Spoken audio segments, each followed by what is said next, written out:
me? Thank you. Nice. I'm glad I was watching the signs in the background. So welcome to Beth of Fresh Air. Usually it unmutes me automatically, but somehow that didn't happen this time. Hello, Archer Alchemy. Nice to have you here. Definitely chime in on the chat. And so, yeah, this is going to be something unusual. Pretty fun for me. Actually, I love going on other people's podcasts because normally I'm asking all the questions. And I have no lack of love for being the question asker. That's why I do it all the time. It is really a natural thing for me. And when Marisa offered to come and interview me on my own podcast, I thought like, hey, yeah, that sounds like a lot of fun, actually, to be in my own world. And she's a beautiful soul. If you didn't catch the Beth of Fresh Air episode that was 2 weeks ago, then please do go listen to that. It was a Beth of Fresh Air. Absolutely. I had an instinct just from some communication that we had that her and I would get along, and it was absolutely bang on. So without further ado, I'm going to bring her on now. Hello, Marisa. Hello, Beth. Badass Beth. How's it going? Yeah. It's fun when I was writing the notes. Because you've really got a well-rounded, and that's the sign of a whole person. We are actually well-rounded, but a lot of people will kind of, hide one side and express another side. And you got the beauty, you got the love right in your name and your expression, and, your love for nature. I do recommend going to your Instagram and having a go through. Let me see. I don't have your Instagram directly in front of me, but it's the _. Let's see, lady _. Ladybug _ Bug. Okay, I got that wrong. And then just line. And not lady butt. No, although, damn, I wish I thought of that. There you go. All right, so this is her handle on Instagram. She does wonderful videos over there. They are very, very nice. Hello, and welcome to Diane. Great to have you here. Hello, Badass Beth and Marisa. And so I was saying when I wrote the notes, I was really trying to compare and contrast your well-roundedness, and the word badass just kept coming to my mind, and I thought, okay, I'll edit that out later. And I'm like, no, that's staying, actually. And then you had a badass synchronicity, right? I did, yeah, because I've been calling you Badass Beth to like a couple of friends that I was talking about, like, oh, I'm on the show with this Badass Beth. And so also in my mind, I just kept calling you that. And I thought, should I tell her that that's my nickname for her? Because sometimes we have secret nicknames for people. We all do this a little bit. And I was like, well, we'll see what comes up. And then I saw your description and I thought, well, that's super funny and flattering too. So thank you. There you for that. go. And you're getting some highs from Archer Alchemy. Oh, all hi. Right. Yeah. All right. Well, I'm ready to start anytime you are. If you want to take over the reins, so to speak. Yes. Thank you for this opportunity. I'm jazzed to kind of take you down the stairs into anything that you say. This is kind of how I work. Anything you say, I might just kind of hone in on and take you deeper down the stairs because I'm a deeper kind of person, and I know you are too. I do have some questions that I've written down that I feel like I would love to ask you, but I also am a big believer in just following the threads of the conversation. So your guess is as good as mine about where this is going to go. There you go. And that's exactly how I do my interviews as well. Yeah. Good. So I'm also acutely aware that, amazingly, you have a solid following of people who are kind of diehards that listen to all your stuff. I'm one of them, big fan.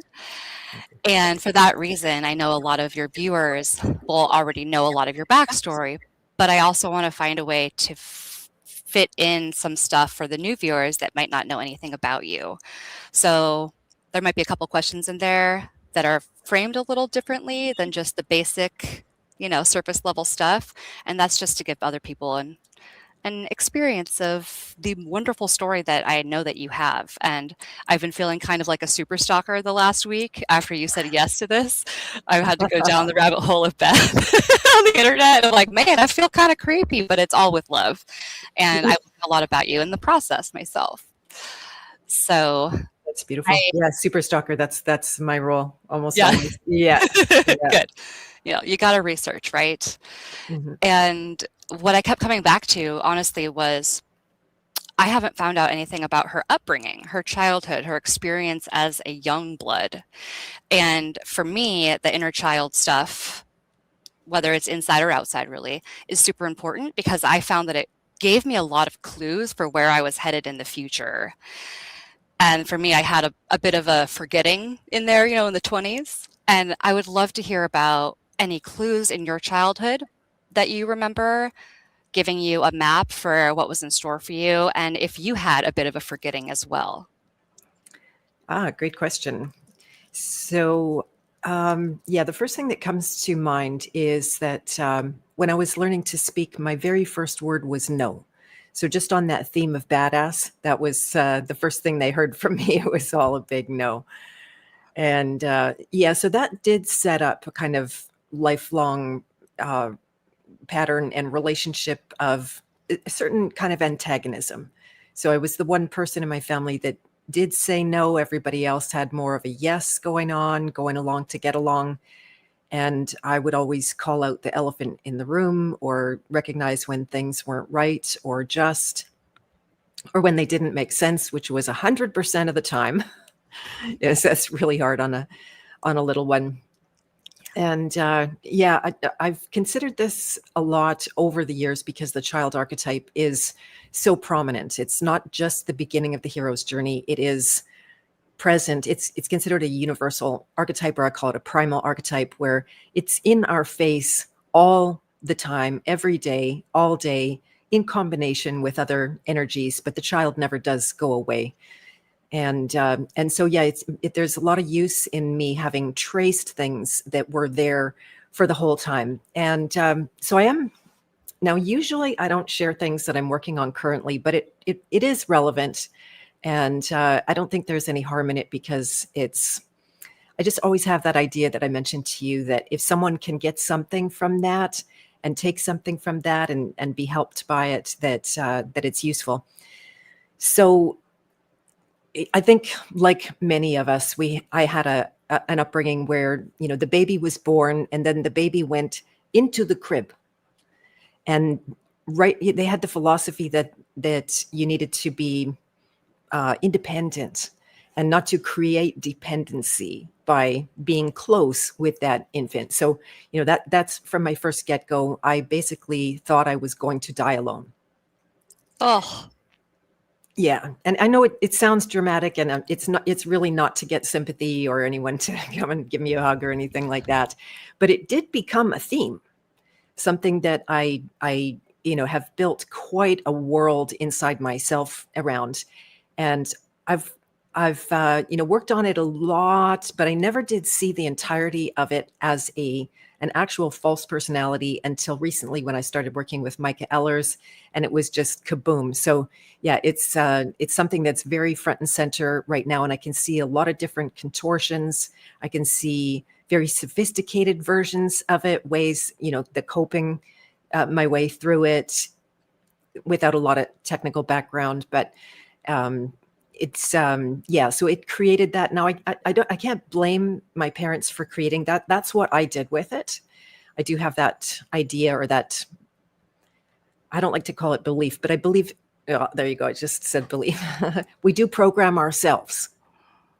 It can't be done even under the worst circumstances, the worst abuse, and it was normal abuse. It wasn't the worst. It wasn't over the top abuse. It was just that babies need to be independent. They should cry it out. They should cry themselves to sleep. I remember my mom did that to my son once, and it was just like, oh, right. The whole thing made me much more of an attachment oriented parent with my son. I held him until it broke my back, and even then I still held him. And he's turned out so secure, maybe as a result, or maybe his constitution is different or something like that. So yeah, the childhood was rocky. By the time I'm a teenager, I ended up getting into all kinds of trouble. I found the wrong people to hang out with. I ran away several times. I was thrown in jail for just a night in Toronto when I got caught. And yeah, so there was a really big upheaval in my teenage years, my younger than people usually do that, in the 13, 14, 15. By the time I'm 15, I'm already recovering from my teenage outbursts and all of that kind of thing. The police showing up in the middle of the night, and my family being somewhat terrorized, I would say, by those experiences. It's not the thing that you want, your child to be got brought home by the police. And I almost died on the back of somebody's motorcycle when they were, we just basically would get on anybody's motorcycle in the middle of the night. And he ran a red without me realizing it. I didn't realize he was going to run the red. He said, like, are you ready? And I'm like, yeah, I'm ready for the light to turn green. Well, he didn't wait for the light to turn green. I just went literally flying back. And I caught the bars underneath with the top of my feet. That's how I managed to stay on the motorcycle and not die that night. But yeah, so that's a lot of the child going rebel is actually in the hero's journey.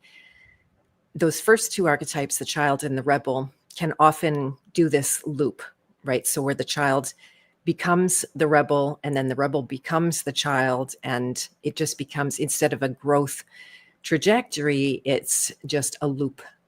And so that was a lot of my childhood.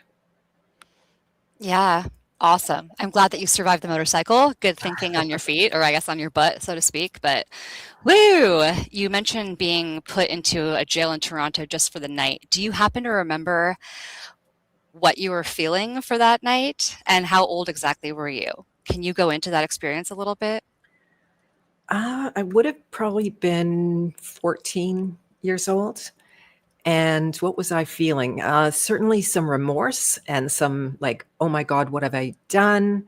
And honestly, some relief, because I was caught up with the wrong people, with a best frenemy who kept me, doing things that I really would have never invented on my own. She may have been grooming me for a satanic cult. When I look back and I see a lot of the signs, and she was into the Satanic Bible and wanted to start doing rituals, and her boyfriend seemed to be kind of in on the situation. And so it was an intervention, maybe a divine intervention, that just did this sudden cut where I didn't have to be the one that was courageous and saying, like, no, dude, I'm not going to run with you anymore. And it just was this end to that life. So yeah, it was a combination of those things. And I was very lucky. I was a minor, so there was no charges pressed. And when my parents agreed to actually receive me out of, jail and to go back home, fly me home, then there wasn't any major repercussions. I mean, there was some rocky stuff, and I did end up in a what do you call it? Like not a group home, but an institution of some kind. I was considered a problem child, and some family members did consider me dead. Like I had gone so far off the edge that I didn't exist to them anymore. But eventually I worked my way into the good books, ended up a straight A student, and channeling all that intensity into my studies. So kind of made good on it. Yeah. Oh, I'm glad I asked. That's a great story. You mentioned feeling remorse and relief at the same time. Can you bounce yourself to another point in your future years of life where you can identify those same feelings and a similar kind of shift in trajectory? Nothing in particular comes to mind, other than it is common where experiences are mixed and they are as if conflicted, meaning, you're happy and not happy at the same time. That's very normal for the inner psyche to be full of inner conflict. And yeah, nothing too concrete is coming up. Okay, that's okay. We can Yeah. always circle back to that. Yeah, there's one current thing where I noticed that same inner conflict going on, in that we're now scheduled to go to Joel Schaefer's workshop on August 20th, and the airline that we booked with just went on strike. Oh my. Yeah. So I have a mixed feelings there. There might be, some relief if I can't go and won't have to go through the upheaval of my life. And then there's the like, what the fuck, you guys, because they're actually saying it'll all be non-refundable. They're not going to compensate people like this. Yeah. So No. Oh my gosh. mhm. Yeah, well, that counts. I mean, it's so true that there's that inner conflict and there's so much more going on than just the relief and the remorse. And you have to move forward out of it, right, to find the blessing or the silver lining. Like I'm sure as a 14-year-old in a jail, you weren't like, this is a blessing and a silver lining. You were just kind of stewing in those feelings, right? Ah, man, it's wild to me how many stories everyone has. And I want to ask you quickly about your journey to India. I believe that you went there 8 times, is that right? To study yoga and meditation. What initially drew you there? What made you make that choice in the first place? Was it someone else that was doing it? Was it a public speaker, a book? So this kind of goes back to my childhood too, in that I had a lot of mystical experiences as a child. Some downright psychedelic, having visions, having experiences of entities, even physically entering my space, having, just all kinds of weird experiences that I couldn't reference or talk about with anyone. Sorry, my distiller will shut up now. And so I already had that kind of a bent in life. It was built in, and it was a little bit accidental how I ended up going to India. I had no intention. I had no prior interest. I was literally just looking for a credit to graduate, flippening through the calendar. What could I take for half a credit? And there was a Religions of India course. So I'm like, okay, yeah, I'm not disinterested in that. It's like, okay, that's at the right time. I can make that. And it turned out to be the prerequisite to an experimental credit course in meditation. So I just happened to have taken the prerequisite. So I thought, oh, okay, I'm interested in meditation. I had never taken it on myself. I joined the class. And so I ended up going, like, really getting into it and having a lot of strong experiences. Again, quite psychedelic in a way, just because that was my frame of mind around spirituality in general, was equating it more with psychedelia. And so I ended up following, in a way, that teacher that was giving the course here to India. And I went to visit his guru on a mountain. And I think you caught the live stream where I talked about the ultimate fallout of how that turned out. Yeah, I wasn't there on the live, but I watched the replay. The Okay. Decult Inner Work, I think you titled it. Yes, exactly. Hmm. Yeah. Exactly. Yeah. So it was, the draw was something that was, it was literally just following my own inner soul. I had a sense of there being a greater freedom. I had seen some results from the meditation where, my mind and my system were just so full of intensity and activity and suffering. And so the meditation was a helpful thing. And I thought, well, if a little was good, I'll go get a lot right from the source. And I did actually get a lot of good out of that. That's something here. There's another level of inner conflict where there was so much wrong happening there, but I used it for my benefit, and I did quiet my mind and quiet my heart. But the flippening of that was that I really learned to dissociate, which seemed like calmness. It seemed like some kind of, you know, clearer mind and clearer heart, but it really wasn't dealing with anything. It was just wanting to feel better, the same way people take painkillers. I was meditating to get out of my suffering. And so, right, yeah, there was a limit to that. And then the limit was the diagnosis of a stage 4 lymphoma. The last trip that I made to India, I had a great big tumor on my clavicle. I got really sick while I was there, just with a flu. My body was detoxing, trying to detox like mad, and so I never did return after that. It was in the next year that we discovered this guru was a bad guy, and it was actually perfect timing because I was ready to cut the ties. At that point, I was focusing 100% on my health and learning to meditate my way into my being rather than out. Yes, yes. So in a sense, the stage 4 lymphoma was your part 2, or however many parts there were, of the Toronto jail. It kind of worked as the same diving board into the next iteration of what you were to explore and learn and go through. Whew, I know that your journey with the stage 4 lymphoma, which is systemic, is that right? Right. The lymphatic is throughout the entire body. Yeah, okay. I know that you had mentioned in a couple episodes online with other people that I stalked, um, that took you through the journey of how you really were against, or not a fan of, we'll say, keep it light, the Western medicine world because of just how you are.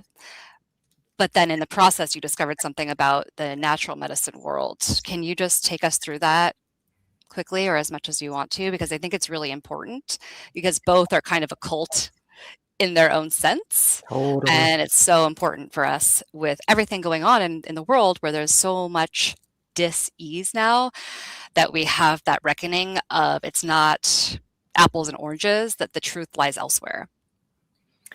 Right. Yeah, you said a lot there. So, um, I was brought up in a family, an extended family that had a lot of medical education, nurses, doctors, and there was always every family gathering included talk about medicine, talk about disease. I remember one time my aunt actually did blood tests. I think I did. I think I opted out. I was scared of the needle or something like that. But there was they were very medical science oriented, and one of the things that came up a lot in topic was what they called the big C. I kind of even say that now because it can be censored for some reason when they think you're talking about there's two C words like CURE and then CANCER. And so it developed this boogeyman in my mind at a very young age. And so I was afraid of that. I had it in my mind. And there was a certain, pushing away of there was something that I mean, I always had a bad experience with the medical system for one reason or another. One childhood memory, as long as we're doing some psychotherapy on my childhood here, was we always went to get our shots, right? Like that's sort of the normal thing. And I remember because I'd become lucid enough to know that I didn't want these shots, that this was wrong. I just knew it. It was wrong. So I put up a massive battle, and then they said, okay, fine. You don't have to get shots. Only your sister's going to get shots. Just come to the doctor. They're going to just look at you, make sure you're okay. And so I go through the appointment. Everything's fine. I'm happy. I'm walking out. Well, they grab me, they hold me down, and they jam the needle in my arm. Oh no. Massive betrayal, right? So creating another layer of antagonism between me and the medical system. And so my mind started very early on watching out for there must be other ways. And I remember, in the meditation days, finding a book on Ayurvedic medicine, and it, of course, had the CURE for CANCER, and then I'm like, aha, right? I thought I had discovered something so big and so secret, and it turned out to be just a bunch of, like you said, the other cult. It's not the medical cult; it's the natural health cult. And hello to Baptized in Fire, who's over in the other not cults, where we're really truly learning what's real.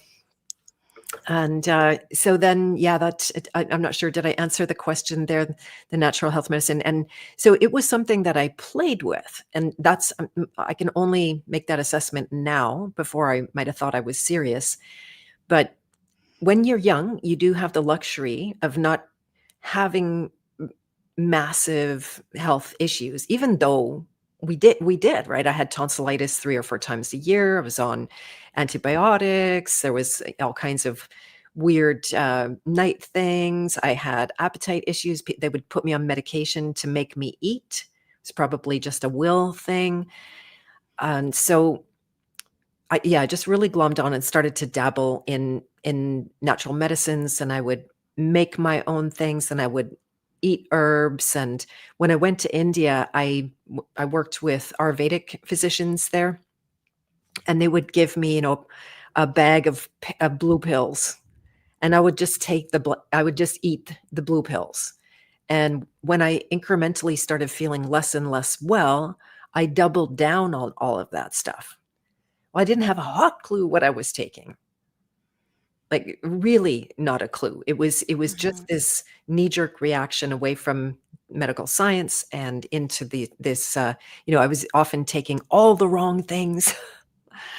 And yeah, looking back at different times and just slowly educating myself a little bit about herbs, I ended up working with a naturopath in Vancouver. I moved across the country to work with a guy who had more experience with cancer than that, there's that word, than anybody in the country. So I went and did that.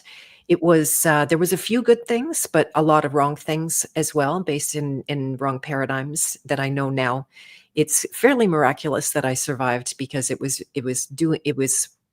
in the face of massive toxicity, which that sea stuff is in the first place, right? So it's actually hyper toxifying with the medicine on top of all that.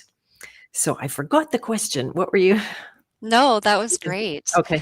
That was great. If I remember correctly, you had a near-death experience, which then propelled you into saying no to stem cell transplant, right? Can you Exactly. take us through a little bit of the NDE and how that made you come to that decision and what happened after that? Because this is so powerful to me. I was really moved by this story. For sure.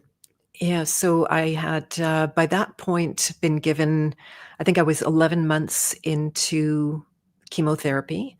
I had tried to avoid it like the plague, but all of that natural medicine, I could, it's now what I know to be a duration paradox. Everything worked in the beginning. It was like, oh, yay, this is great. And then it would plateau and start to diminish. And my naturopath saw that I was starting to lose my life force.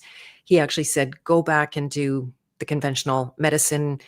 You're young. This is a curable disease. Hodgkin's lymphoma is considered one of the curables, like 80% cure rate.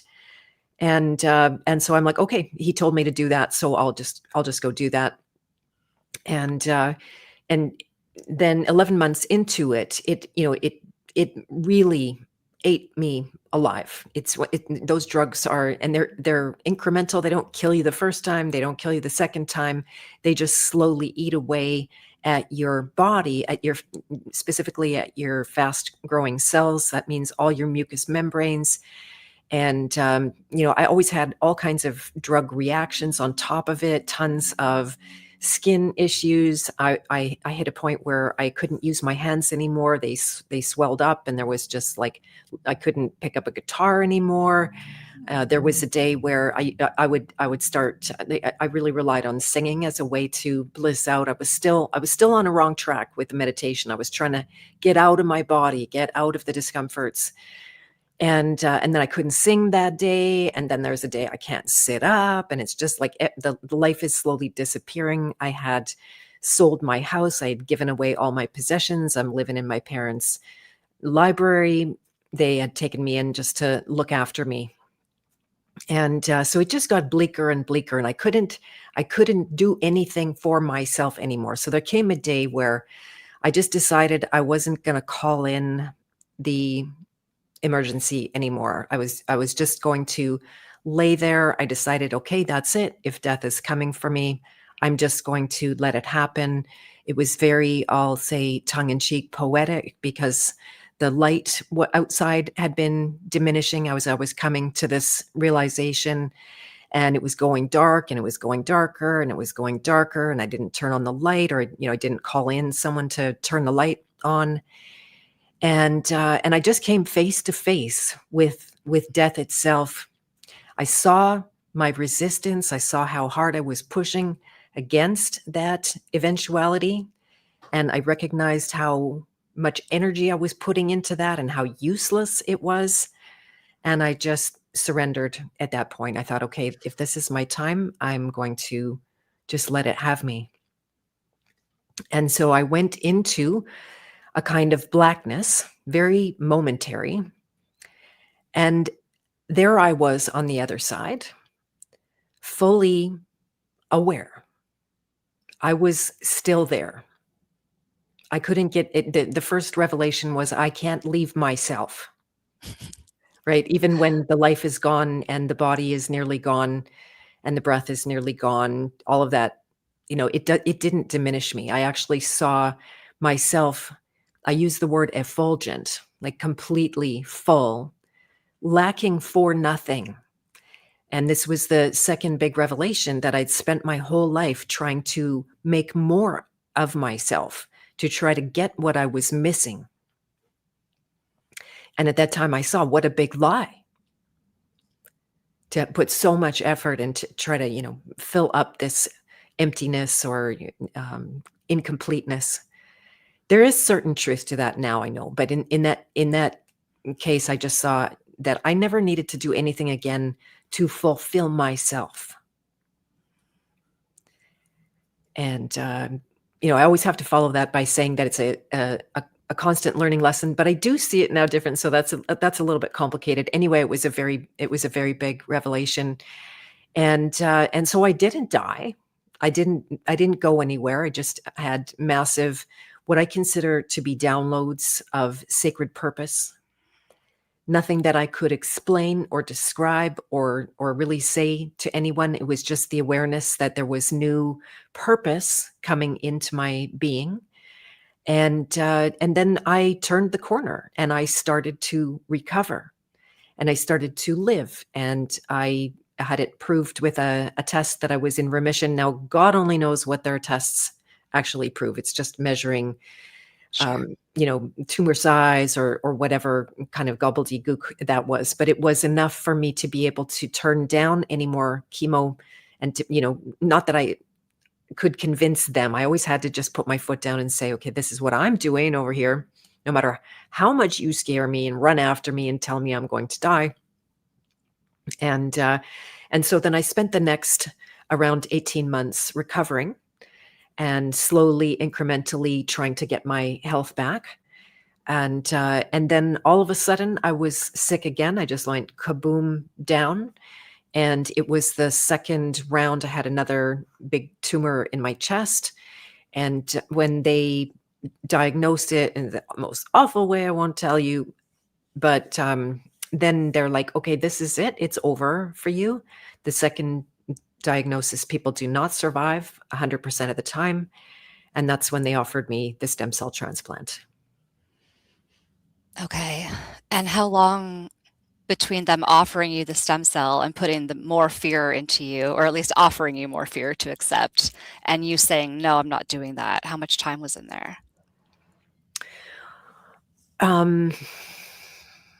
Not that long, maybe a couple of weeks.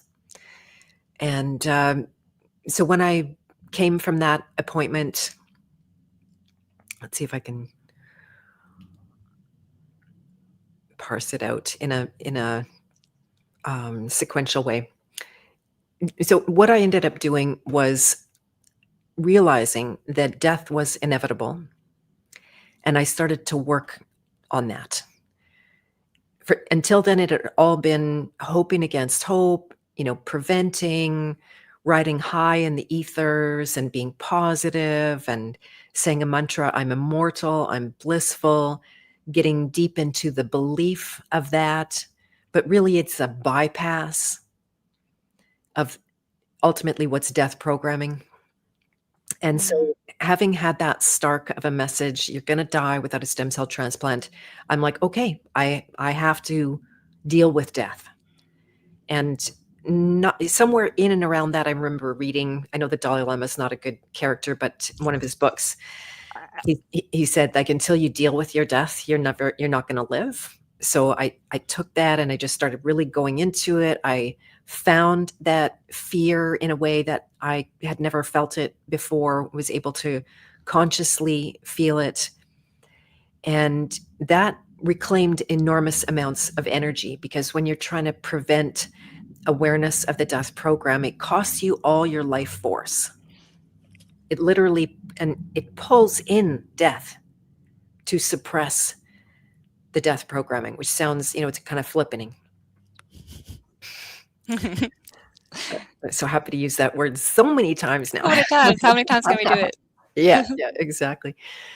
And then so there was at the time, this was extremely instrumental as well, Carolyn Miss, who had been following her work, and like I'm just saying, Anatomy of the Spirit was a big one. I don't. Are you familiar with Carolyn Miss at I all? am, You are, yeah. okay. Yeah, yeah. So she became a little bit of a hero. She published the Sacred Contracts that year, and it was all about archetypes.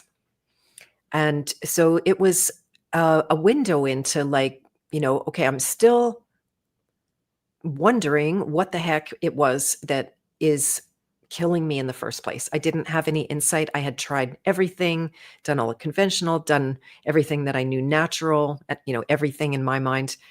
And so the archetype work was a way to start really narrowing it down on exactly why I was sick.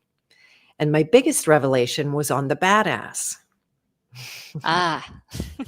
Right, finding out the rebel in me had cost me a lot of energy, and the most, like, what took it over the edge was suppressing it altogether, trying not to be the badass, trying not to be the contrary, trying not to be the elephant in the room that always points out things, and rejecting mainstream society and ways of being. That's when I went to work with my family's firm, trying to be a normal person, be acceptable in their eyes, and have just fit in, make money, be a normal person. And so when I discovered how much of my life force I was suppressing in that archetype, and allowed it to come up, and really, had a good talk with that rebel, it's diminishing it in a way, but just seeing much more of the way that I was a rebel without a cause at times, and then I was completely suppressing that rebel for the last 10 years before I got sick. And then so I was able, in that vision, in the combination of just saying, okay, I'm going to die. I don't know if it's going to be today or next year or 25 years from now. I have no idea, but I know it's going to happen. So that in and of itself, and the awareness of the rebel archetype, a lot of energy came back into my system. And I began to recover very quickly from that. I actually did end up doing some chemotherapy at the time. Not the stem cell. It was actually the chemo I did first, before they told me the stem cell transplant was the only chance to live after that. And yeah, so many little events and timelines going on. But yeah, that was pretty much how the whole thing went. And at that point, it was a new day. You were saying about all those events that do kind of match up in the same kind of flavor of maybe remorse and relief. The same thing happened. That's a good example. When I was diagnosed with cancer, it was the same kind of, like, oh my God, what have I done? And thank God. Wow, yeah. Right, because I didn't have a way to leave my life. In my own mind, I'd put myself in a kind of jail with that lifestyle, that business, the relationship with my family. And then so it was a kind of shock, and in a way that, being told I wouldn't survive without the stem cell transplant, learning about stem cell transplants are the goriest death ever. Speaking of dying alone, that's pretty much what it comes down to. You end up in isolation. They consider that you can't. It's so funny, the story. They say that you can't withstand any microbes of any kind. Therefore, you need to be completely isolated in the hospital. When it's the reality of it is that you're so poisonous, any little bit more poison of any kind is going to take you over the edge. Mhm. And so I just thought, that gory death will kill my soul. I knew that. And I had an awareness of the soul not being immortal, whether that's true or not. Now, there's a whole other discussion in there. And I just thought, I don't need to do violence like that to my soul. I would rather pass now and leave the soul intact. Yeah, beautiful. Thank you for sharing all of that. I feel like the choice that you made was very in line with the anarchist, right? Because despite the pressure from outside and the programming, you said, no, I'm going to do this instead. I'm so Yeah. curious, is there any kind of like ancestral history in your your bloodline of anarchy or dissenters or anything like that? Totally. Yeah? Yeah, I really got in touch with this when the pandemic started because it became apparent to me that it was the same perpetrators that my ancestors had dealt with. In Russia, in the Bolshevik Revolution, it was pre-revolution that most of the violence happened to my family. But yeah, I had one of my great grandfathers was jailed several times for preaching the gospel when it was illegal. And I had the other great grandfather was arrested for antagonizing the government. So about what year would that have been, do you think? It was pre 1919, so that's the revolution. That was when the revolution happened. So it was maybe uh, around the decade before. Okay. Wow, that's fascinating. Yeah. And you only learned this during the pandemic when you were kind of diving into ancestral stuff?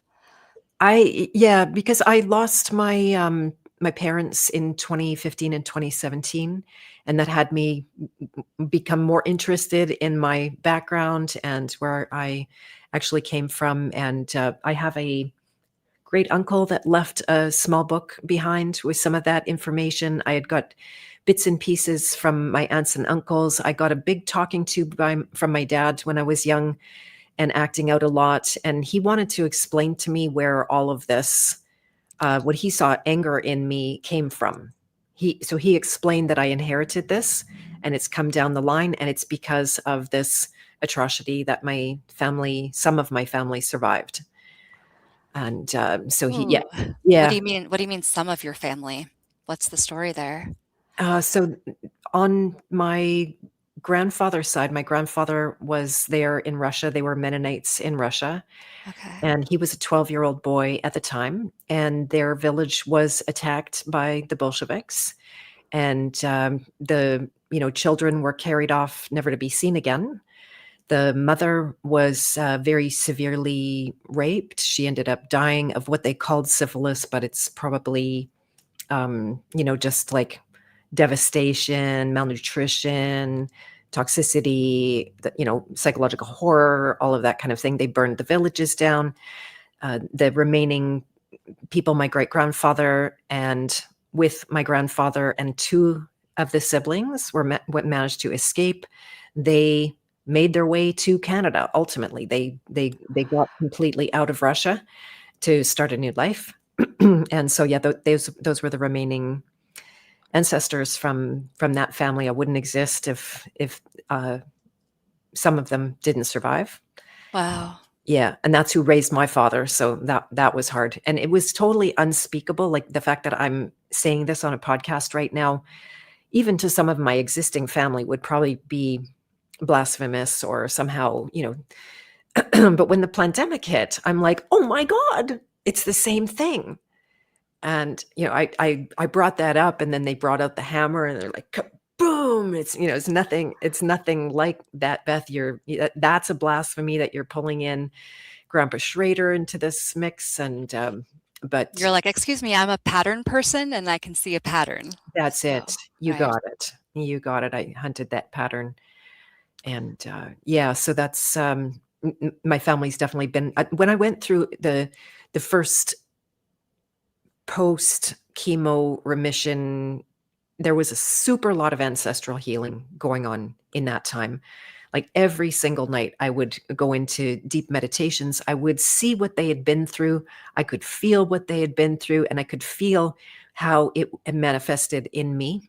Yeah. Fascinating. Yeah, a little clue from Carolyn Miss about lymphomas being a first chakra disorder, first chakra being the basic life and death survival issues, and I'm sure you know this, and the inheritance of that, and your tribal relations. So yeah, I went through night after night after night, physically going through or mentally going through what I think they experienced, and received a lot of healing that way. Wow. Do you believe quotes in the idea that by you healing a lot through that, they healed a lot through that? That was my idea. Exactly. Okay, Yeah, I did feel like I was healing on behalf of the lineage. beautiful. And so in this whole journey, you somehow ended up back with the study of archetypes. Is that right? Right. So, I didn't know it immediately that the work of finding myself in the archetypes and revealing shadows, getting like truthful with myself. Mhm. I just knew I was turning the corner, but looking back very soon, I'm realizing like there's a thread there. So I continued working with the archetypes almost like a full-time job. It was something that just there were things I didn't know about myself. I was completely blindsided. There were times when I was doing archetype work and I would black out, you know, go to sleep. I don't want to be too dramatic. I would literally like I couldn't stay awake. And in India, I learned the difference between a sleep and a yoga sleep. They call it yog nidra, and they are different. Like you can sit up through yog nidra sleep. You don't like do this kind of thing. There's no drooling. It's not the same kind of sleep, but you're gone. You're just Yeah. completely out. There's no thinking. There's no working on anything. It's just and so that's for a lot of days in a row, that would happen day after day after day. And it was as if I was so deep in the unconscious looking for code, I couldn't stay aware through it. But after that period of time, like around 30, maybe 60 days, I started in Technicolor to be able to see all kinds of patterns, not just with the rebel archetype, but with a whole wheel of archetypes. And I created an archetype wheel at that time. And it was ultimately a wheel of my life purpose. And it was very frightening. It was very scary because I saw the scale. It's better when you don't know in some ways, because then there's no responsibility, there's no obligation. But I saw like, wow.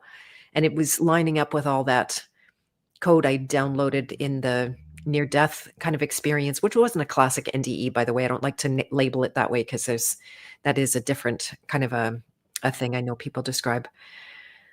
But so yeah, it was the beginning of being able to see a much greater purpose in life, and the obligation. I could feel myself like, "Oof, I'm going in that direction. There's no choice but to go in that direction."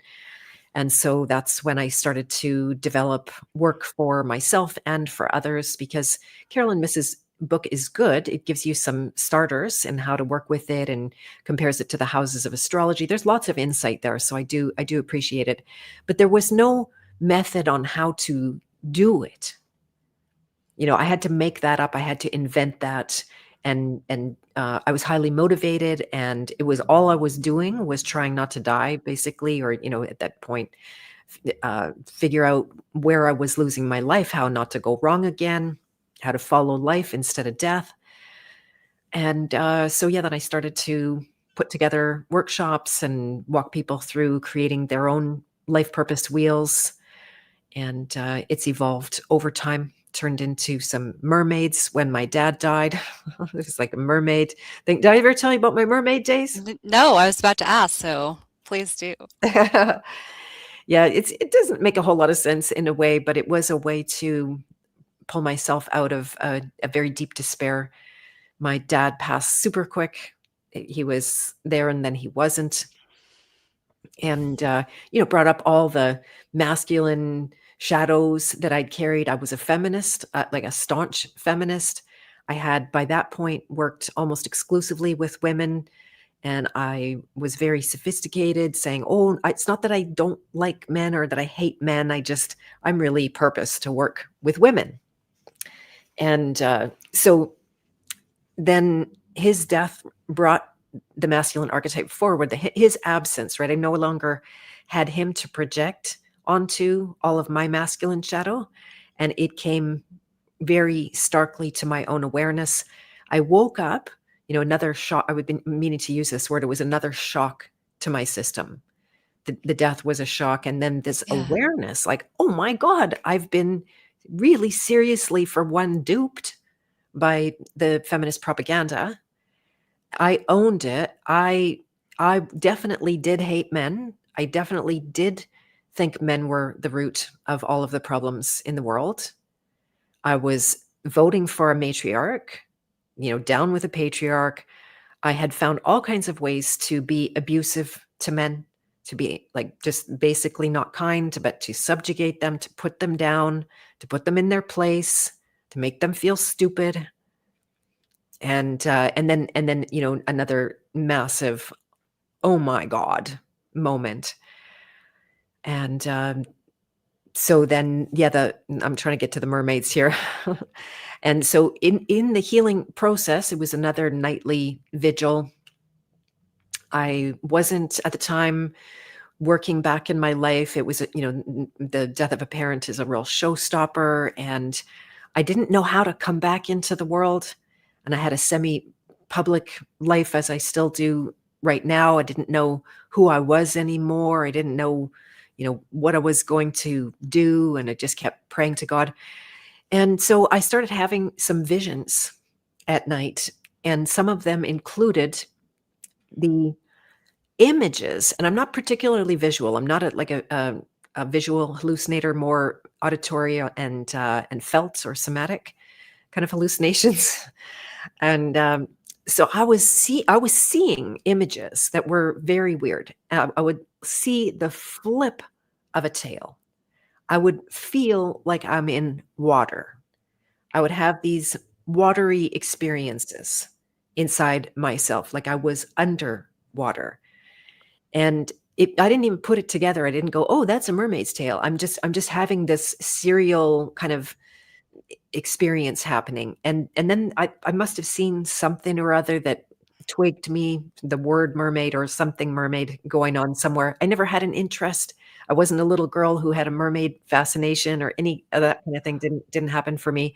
And I looked and I went just like, "Oh my God, mermaids. It's a mermaid thing. There's something mermaid going on here."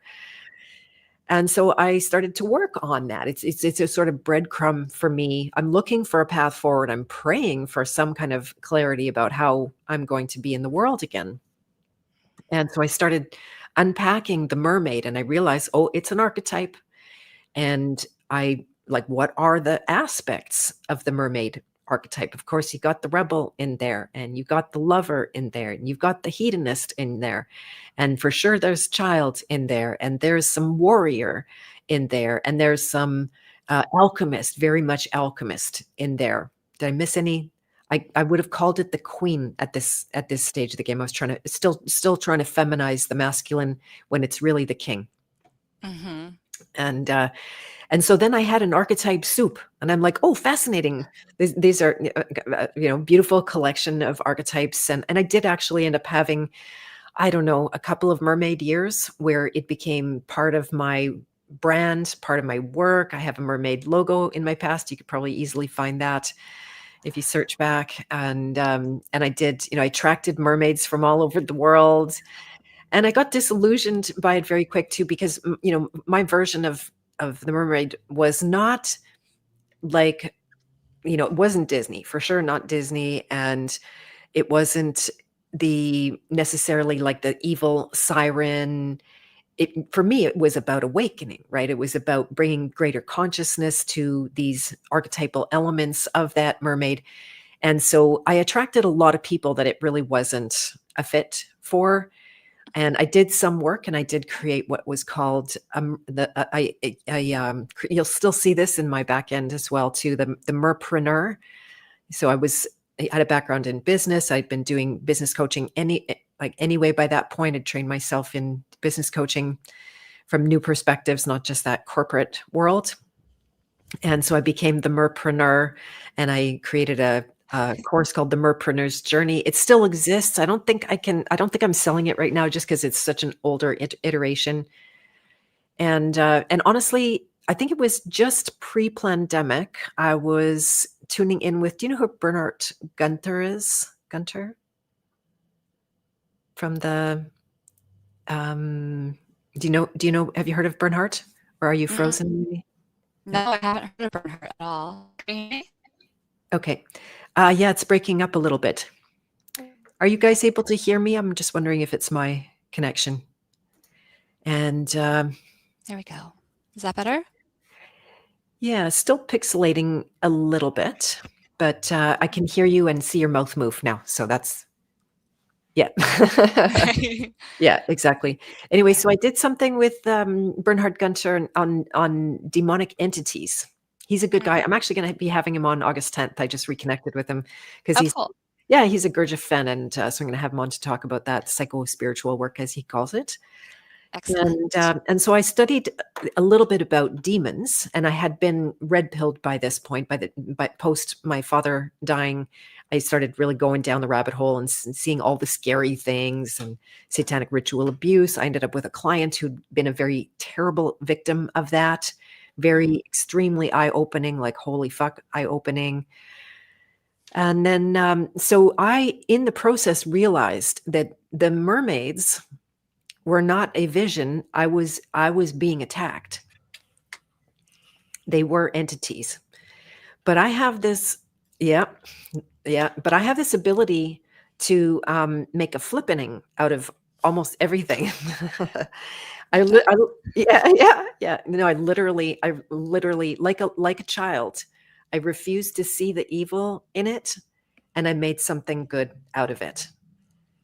But because of the grief, because of all kinds of bad spiritual practices, literally opening myself to the directions and the archetypes and the gods and the goddesses and all of that kind of thing, I'd made a lot of holes in my system. And so yeah, I saw that it was, and I've done a lot of demon, not exercising, but I've been through a lot of demon experiences since then. As all you just cleaning my house.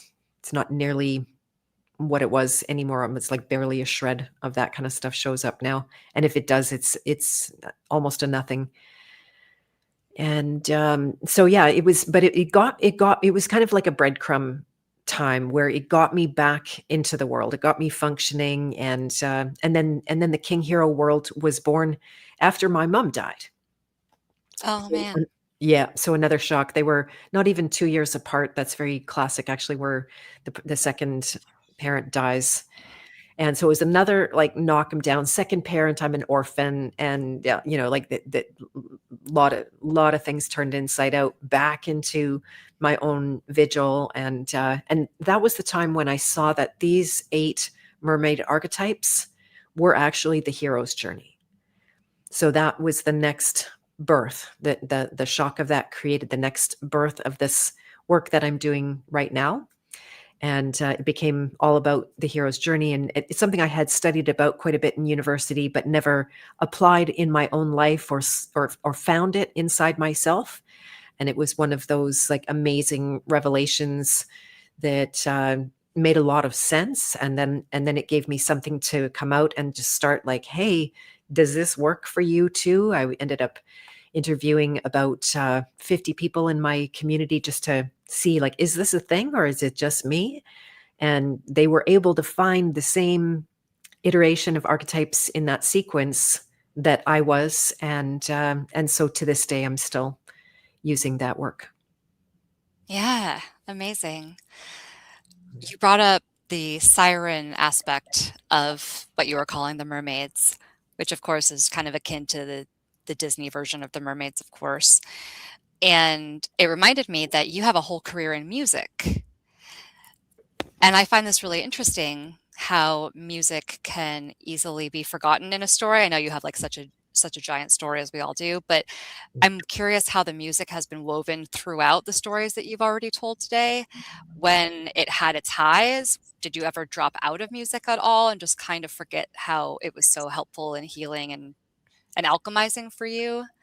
And also, side question, do you have a favorite track of yours that you always go back to when you want to just really reconnect with that version of yourself?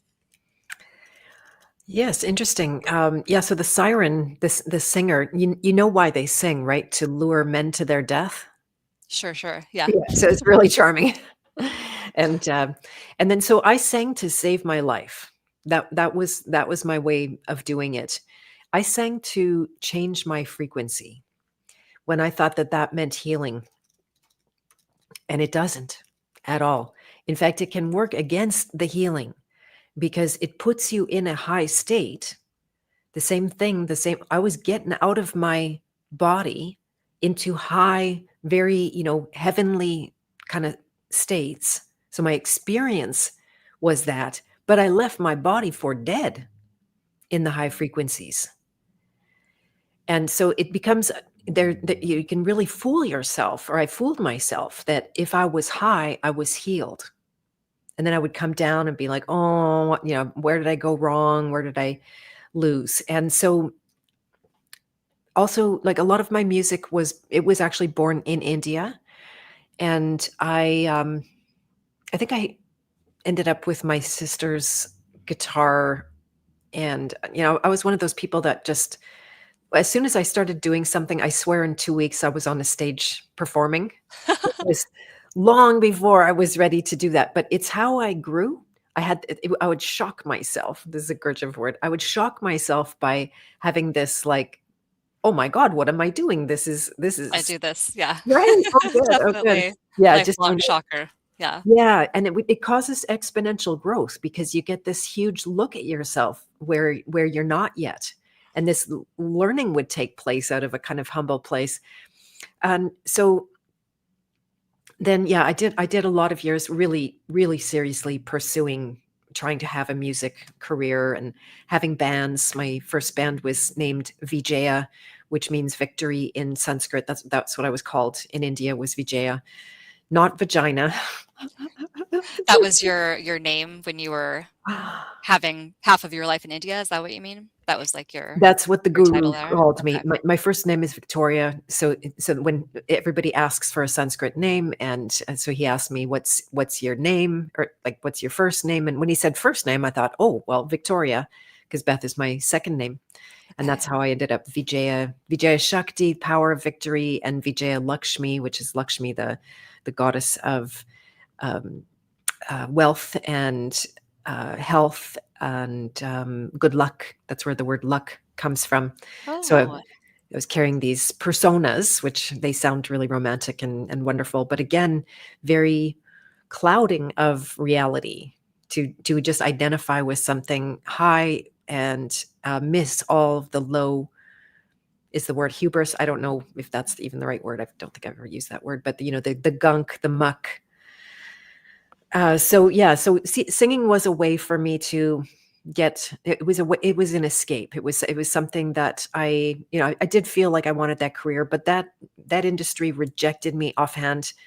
Because I'm singing mantras and I'm writing happy songs, and I'm trying to be uplifting, and that just certainly wasn't the music scene around here, right? It's a hmm bunch of depressed people and like really messed up people who can't make sentences or for sure make sense or have any integrity, or like it was such a mismatch. They didn't like me. They didn't want anything to do with me. I had a music guy. I brought him my latest photo shoot, and he's like, that's not a music shot. And I said, why? He said, because you're smiling.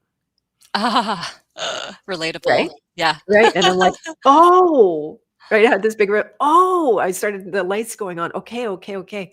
So that was a very happy rejection. Rejection is protection to just keep me out of that world. And I started to do music much more independent, just doing my own recordings. I wrote a lot. I found my own ways to perform. I created events for people, started actually singing a lot of kirtan at times, which is the call and response, where you call out a mantra and the audience calls it back to you. That was Okay. much closer to what I wanted out of music, because performance is a very artificial kind of thing where people just sit quietly in front of you while you sing. There's something just not quite right about it, and then they clap or they boo or whatever. And so having everybody involved, to me, that was more like church, right? Where you go to church and everybody would sing and get the joy of singing. So I did that for a long time, and then I guess when after post 2015, when my dad died, and I started to see the satanic nature of a whole lot of everything, including most of the music that I like to listen to, my music, my mantras all went under the microscope. Like, am I now is this somehow satanic? That's what the Christians around me would say, that mantra is like evil and yoga's evil and all that kind of stuff. And there are ways. I'm not in that frame of mind anymore, but I just kind of dropped all my own music, stopped singing, stopped playing in the same ways. Um, and then so I'm a kind of I'll use this term affectionately, like creative whore, in the respect that as long as my creative energy is satisfied, I don't have a particular allegiance to a form. No agenda, really. Just enjoyment, inspiration, filling self, helping others where possible. Like just that it's not bound to a form. Hmm. As long as the creative energy is coming through me, then I don't like podcasting is one of my biggest creative outlets right now, Hmm. for example, ongoing. Writing emails is a creative outlet for me. Oh, great. Do you want to write my emails? Nope. That would be awesome. No, no, I don't. That's a really big labor of love, that one. And so creating courses, creating workshops, creating opportunities for people to learn creative ways of walking people through their unconscious, how to communicate about the archetypes, how to both demystify and give people revelations on who they are. So that's all creative work. I very rarely rinse and repeat anything. Journey Code, my training is one of those few things that I've done sequentially and keep doing and keep having a will to do. But for the most part, it's I had a breakdown last summer because I had accidents with my hands and couldn't use my hands and stuff, and so I came out of that by creating a new course on creating called Creator Code, which is a fairly epic length kind of thing. And it was full on, like every single day, every single night writing. I think I ended up writing about 300 pages of work for that course.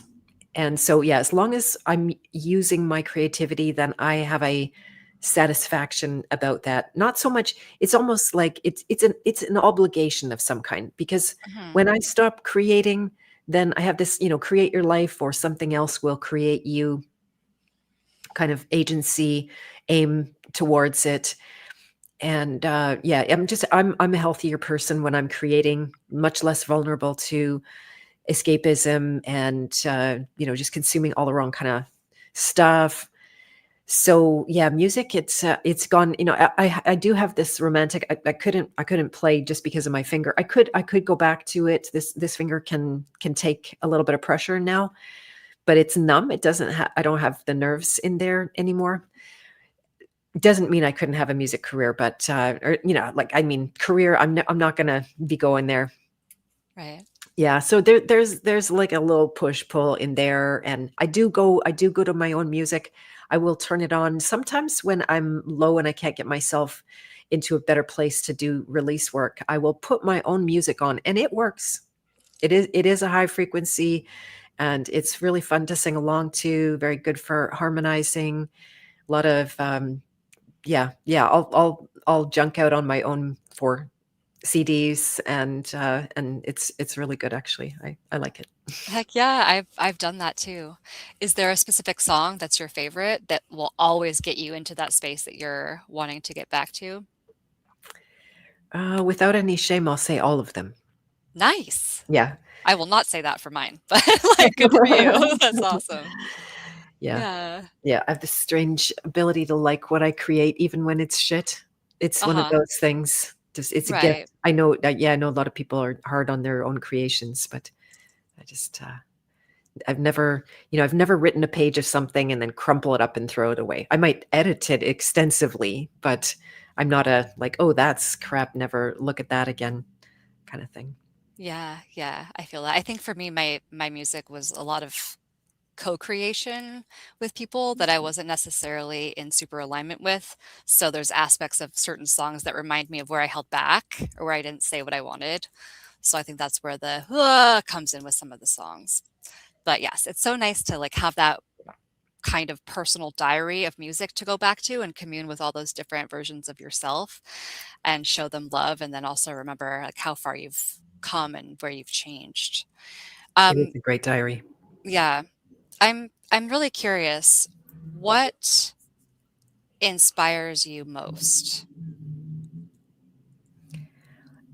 What do I find inspiring? Let's see. I find it inspiring when people take the big risk of growing. That to me is like amazing. That's the privilege I have in my work and my courses and coaching, that people will grow right in front of me. And that to me is the biggest privilege, and has the most beautiful mm, injection of energy that makes it super worthwhile. Let's see what else inspires me. Beauty inspires me, of course. I'm a lover through and through, Mhm. and so I was attracted to you. A big part of that because you have such a high value for beauty, and yeah, that like the elements and the nature. I'm not a true nature child. I'm more of a magic child, but I do love nature and see the magic in it. I'm not that romantic about it though. It's not a romance thing for me because nature is, it's the beauty and the terror. Those two go hand in hand. You can't get one without the other. Mhm. And what else inspires me? Gurdjieff's work inspires me. Holy mackerel, because I've gone a certain distance with my work, bringing together deprogramming from Lester Levinson's work and the whole archetype revelation in the hero's journey that I've had. But it was, and it is a kind of cosmology. It's sort of like a baby cosmology, and I'm not like off the map. Amazingly enough, somehow managed to be able to keep drilling down to something that was real, that I could always prove in myself and prove with others as well. And then Gurdjieff's work is like this kaboom, huge dimension that is actually in enough alignment with my work that I'm able to recognize truths inside of it and able to learn pretty quickly. So that's inspiring to me. I can take a little bit. I've been working on his five strivings. We did a little video in the House of Free Will the other day about the five strivings. Really, really interesting, super good conversation after that in the weekly meeting. And yeah, Michelle was saying he's an unexpected pleasure. Yeah, there's just so many gems there. That is, it's inspiring because to sound like super snob about it, it's hard for me to find things that I want to study because I it doesn't if it's not real and I can't prove it, I'm not going to believe it. Carl Jung's work, I never got deep into that, and the Jungians, they didn't like me because I couldn't prove what he's talking about. Mhm. I've taken certain ideas, like, yes, he was at least credited for the one that brought archetypes to people's awareness in the psyche more so. But so, yeah, I just hadn't. And then it was a student or a client that came to me who I'm working with now, Micah. And he's like, have you heard of Gurdjieff? And I went, like, I know that name. And it was through his bringing it. He has a way to say it. I bet I couldn't have got into Gurdjieff's work any other way, because so many people have their own interpretations, and there's a lot of sideways with Gurdjieff. It's not that everything Gurdjieff out there is good. They've mangled a lot of his work, like anything good can be mangled. And so he was able to just kind of be there as I was making discoveries and started to read and have the lights go on. He could keep, affirming or clarifying or something like that. So yeah, I found that amazingly inspiring lately. I'm sure there's lots more. My son, super inspiring. Wow. Aw. Yeah, to watch him grow, to watch a being that's slow cooking over the years, when you think that that's never, they're never going to be not 2 years old or 3 years old or 5 years old or 7 years old, just, because there's a lot of hardship. I was a single mom. It was intense. And yeah, just the miracle of development, watching him grow into a person, watching that there's now a relationship. You don't really have a relationship with your child. It's not like that. You're there for them. It's hopefully you're completely relating with them, but they're not relating with you. It's not like that. And then, so now he's finally old enough where there is this relationship developing, and it's so amazing. He's not the normal kid at all. I mean, he's not a kid, he's 19, but strong rebel. He red pilled the crap out of himself. Ooh, nice. Yeah. It was because of the gun laws that started to turn in Canada when they started, the pandemic hit. The first thing the Canadian government does is ban the firearms. And so he had an interest, and he's like, "This is bullshit," he says to me. And I'm like, "You got it. You got it." And that was his entry point into this stuff. Like now he every time I talk to him, yeah, he's a talented musician as well. If you heard any of the intros for the King Hero's Journey, though, that's him playing. Ah, I love Yeah. that. That's so cool. Yeah. Yeah. Now every single time I talk to him, he's rattling off some deep psyop that is to blame for why the machine broke down at work, or like in a joking tongue-in-cheek kind of way. He can even play with it. And I get it's a way of coping with being raised in this world at this time when it can be very hopeless. He's seeing financially that he can work 80-hour weeks and still not be able to afford to live on his own. And like, it's a whole, it would be easy to be extremely, I don't know, what's the word? Just nihilistic, I think is the word at this time. So For sure. That brings me to one of the questions I was really excited to ask you that's kind of a little bit off the wall. We're going off-road, but I think it's really important. I know for me, I always encounter people here in the States that think that Canada is the place to go to be free. And me not living there, it's hard for me to talk about it in a way that's going to be taken with more than a grain of salt, because I just get stuff from friends in Canada and from online, right? So my question is, living in Canada for your whole life, right, except for the India time, what would you say to those people as just a heads up, not a judgmental warning, but like, these are the straight facts about what it's really like to live here, and that's why it might not be better than the United States? for sure. Well, we were born and raised to hate Americans. So that's a big part of our, that's a bit of a downfall right there. A lot of people still fall for it. You wouldn't believe how many Trump haters there are here. Like, they actively, you can go somewhere and overhear the conversation about them hating on Trump. And it's just like, I mean, I don't love Trump and I don't want anything to do with politics, period. No. But yeah. So all we really know about ourselves in Canada is that we're not Americans. When I traveled to India, I put a Canadian flag on my backpack so everyone would know I'm not American. Like this, we had to differentiate ourselves. And it was actually in India. I was on the south coast in Trivandrum, in a really beautiful place on the southernmost tip on the west coast. And I got to hang out with a group at the hotel there. One of them was an American, extremely intelligent guy with a ton of agency. Like he was just really solid in his being. And I started to rattle off some propaganda about Canada, and he just shot me down and gave me a spanking. Like, was not shy at all in You calling got all. shot and you got spanked? Oh my god. That's a fun Yeah. Saturday night. No. Yeah, exactly. Good times. And yeah, so he set me straight. I got some very big humble pie that night and started to shift my view. Like, we had the self-image that we were the bomb, that we were the luckiest people on earth to be born in Canada. We were the freest. We were somehow the wealthiest, although that's never been true by any stretch of the imagination. The land of the free and the home of the brave and all of this The crap, golden right? child. Yeah. Yeah, right. A golden child, exactly. We'd never been to war. There was never any violence, so called, but I mean, it's tons of violence. It's just not in the way that we think of it. There was never war here. Now we have a war. We for sure have a war. It's just very cloistered in a completely different kind of framework, right? That it's a different, that say that they used to sacrifice babies to the fire of Baal. Well, now we have Planned Parenthood, right? It's the same thing, same horror and torture and Right. It's just awfulness. rebranded. Rebranded, exactly. So yeah, Canada's a very well branded communist country. I shouldn't say that. I know some people take great offense to it because they say we're not communist yet.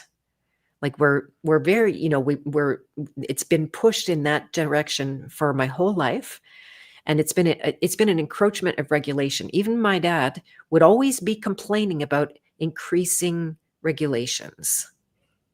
And it was just they never take anything back. As soon as you need a fishing license, you're always going to need a fishing license. As soon as they put in a new tax, that tax is always going to be there, even though they call it temporary.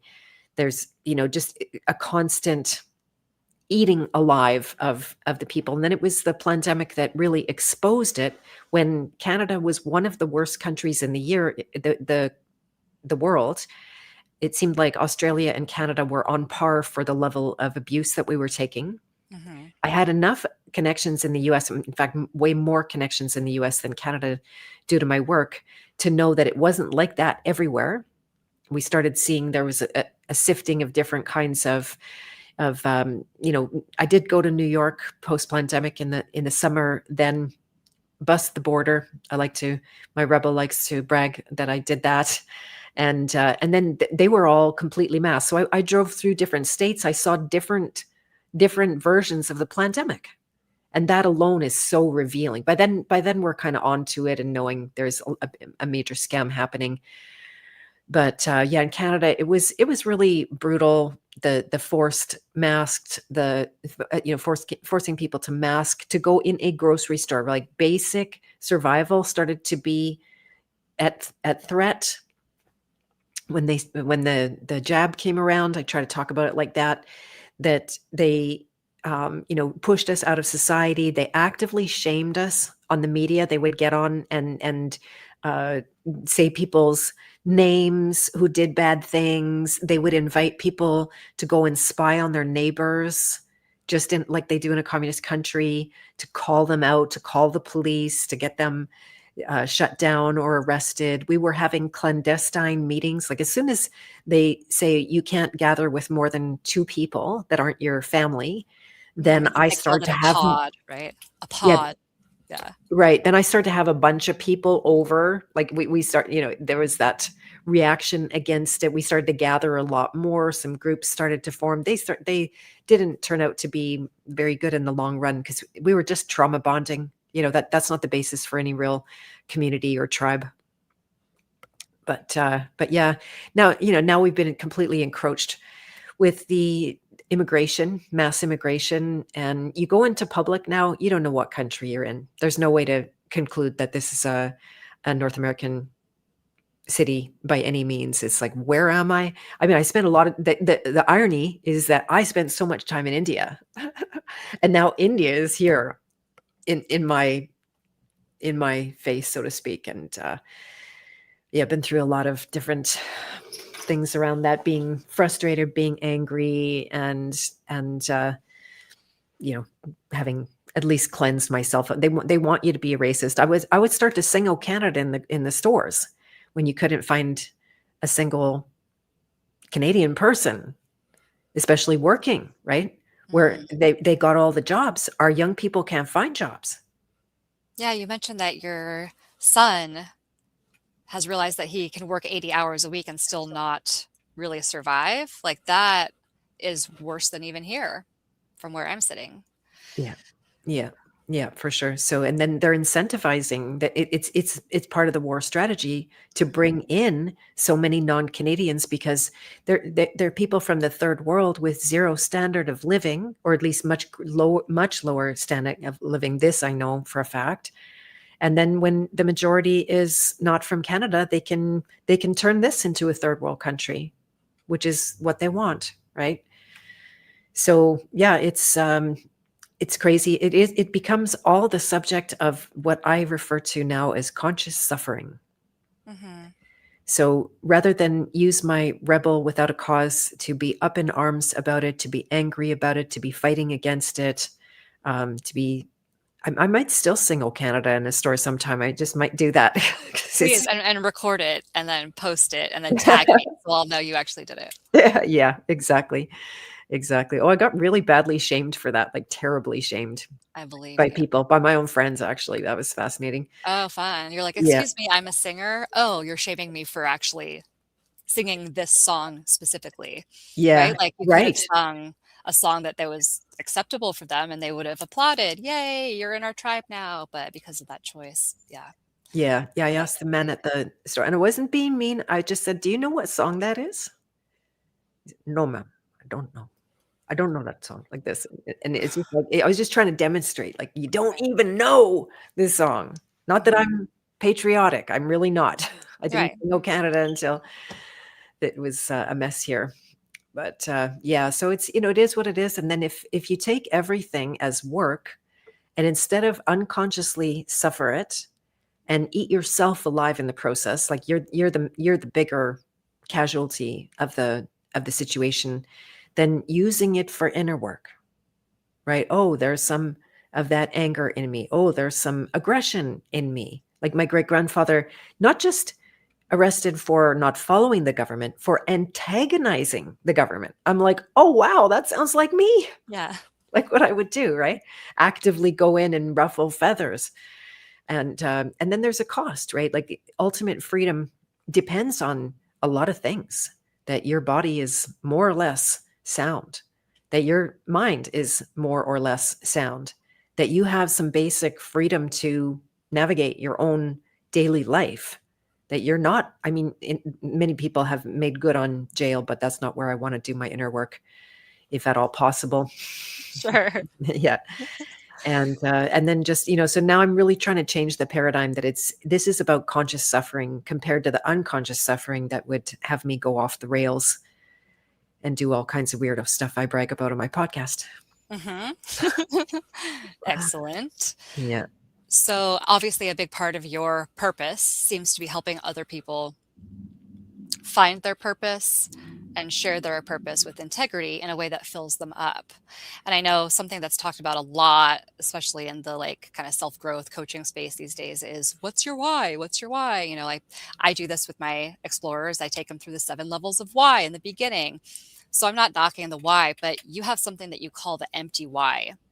Mm. And I want to hear what exactly this is, because I find it fascinating. But I think it really boils down to what's going on in the last 6 years, especially how all the freedom truther type of people have been blacklisted and painted as the villains, not just because of the propaganda and because we're a danger to the system, but because I think a lot of people on the other, we'll say, side in quotes of that, they don't understand our why, because their idea of freedom is so different and their idea of purpose is so different. So how would you explain what an empty why is versus, we'll say, a full why? Right. So I'll start with just because you've used those two words right now, that freedom and purpose to me are the same thing. Mhm. And so there is a mechanism internally that is consistently trying to, now this is where I was at when I'm sick with cancer. Why am I sick? Why am I sick? What's killing me? Is it the water? Is it the food? Is it the air I breathe? Is it the medicine I'm taking? Is it the natural medicine I'm taking? It's this constant mechanical programmed um, need to figure something out so that ultimately you could feel in control of the situation. So Mm. you could stop lacking control, stop wanting control, and the magical figuring it out. Oh, I have the answer. We're looking for the answers, right? Yeah. Ring the And bell. Ding. yeah, exactly. And so that's it's one of the biggest drains of your psychic energy, is to be mechanistically. Now, I'm not against insight. Insight comes. It is, and your intellect is a very important center. That's you can't diminish that. The pandemic actually woke me up much more to continuing to develop my intellect in a way that I hadn't been in anything but my own work. And so when, say, there's a pattern that you recognize, this is how I found it, a pattern that I recognized inside myself. And I can't say that this pattern is completely resolved. It's everything is improving incrementally. But for me, the more stress that I get under, the later I stay up at night, the more driven I become, the less in touch with my body I become. Like I stopped eating enough for a couple of years during the pandemic, kind of half preparing for starvation. They kept threatening, and just, just like, oh, I have to do everything. I have to figure out this pandemic. I have to figure out the solution to the pandemic. And then so I have these late nights, and we get later and later. It was the 1 a.m. and the 2 a.m. and the 3 a.m. and the 4 a.m. And I wouldn't let myself just rest. So I go to bed after one of these nights of staying up way too late, basically like running my engine, getting toxic in the garage, with the carbon monoxide kind of metaphor there. And I'm going, and I have this phrase in my mind, is like, why, Beth? Why? Why do you keep doing this? Why are you doing this to yourself? Why? And I had a moment where I sat back and I saw that this why was empty, that in reality, there was no good reason. It was a totally empty why. There was no good, you want to say, why am I hurting myself? There's no reason. There's no good reason. And the pain of that is way bigger than beating myself over the head with a why. It's easier to beat myself and just keep on with that track than to go into the substance of that empty why and just feel the excruciating pain of that. And so when I was able to do that, I gained enormous freedom. I was able to reclaim so much energy from a pattern that had continuously, like I say, won't claim it that that pattern is gone. It's not nearly to that degree. That was a revelation. It was a shock. There's no good reason.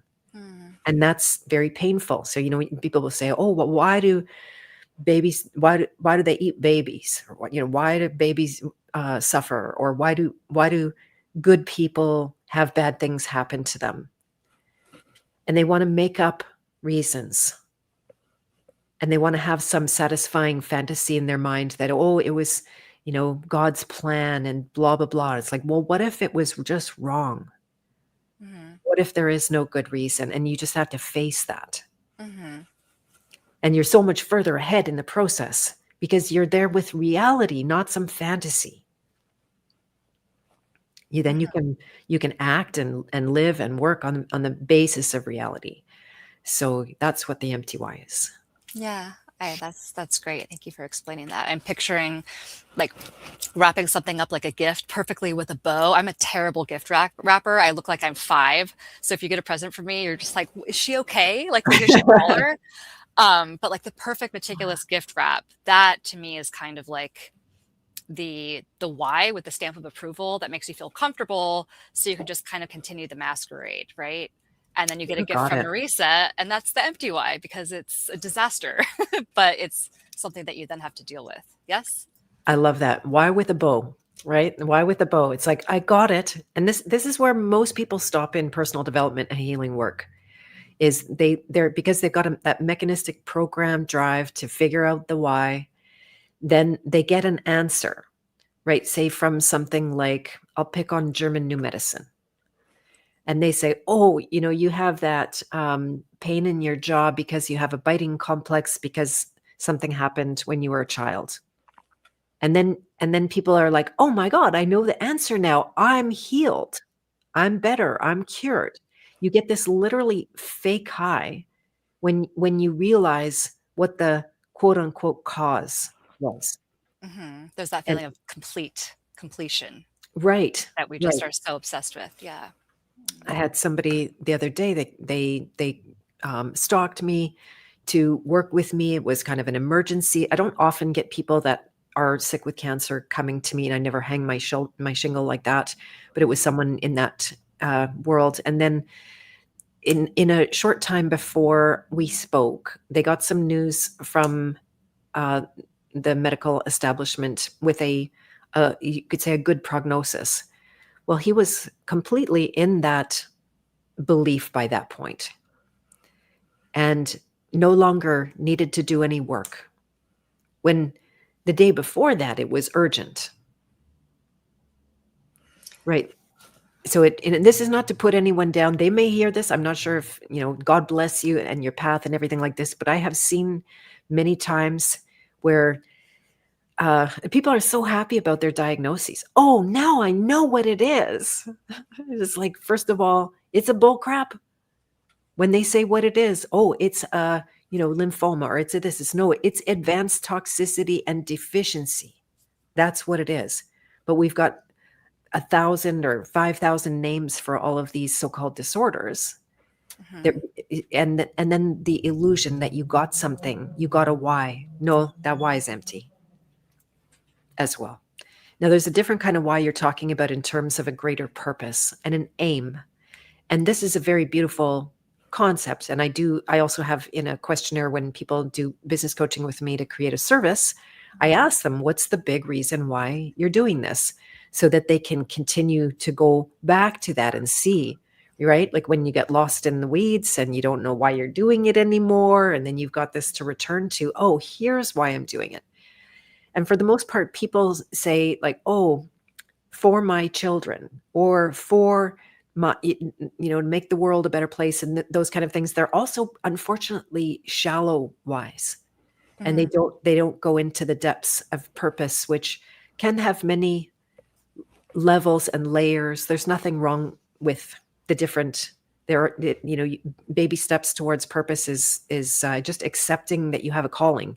That can be an extremely purposeful thing for the child, for Sure. example, Yeah, you don't have to go into the coral reefs and get your toes all cut up immediately. to make a Yeah, mermaid metaphor. there we go.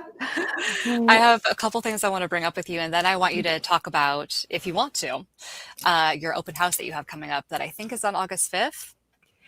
Yes, thank you. Coming up next Wednesday in the afternoon, 2:30 p.m. Central Time, I'm doing my annual open house for Journey Code Coaching Certification Training.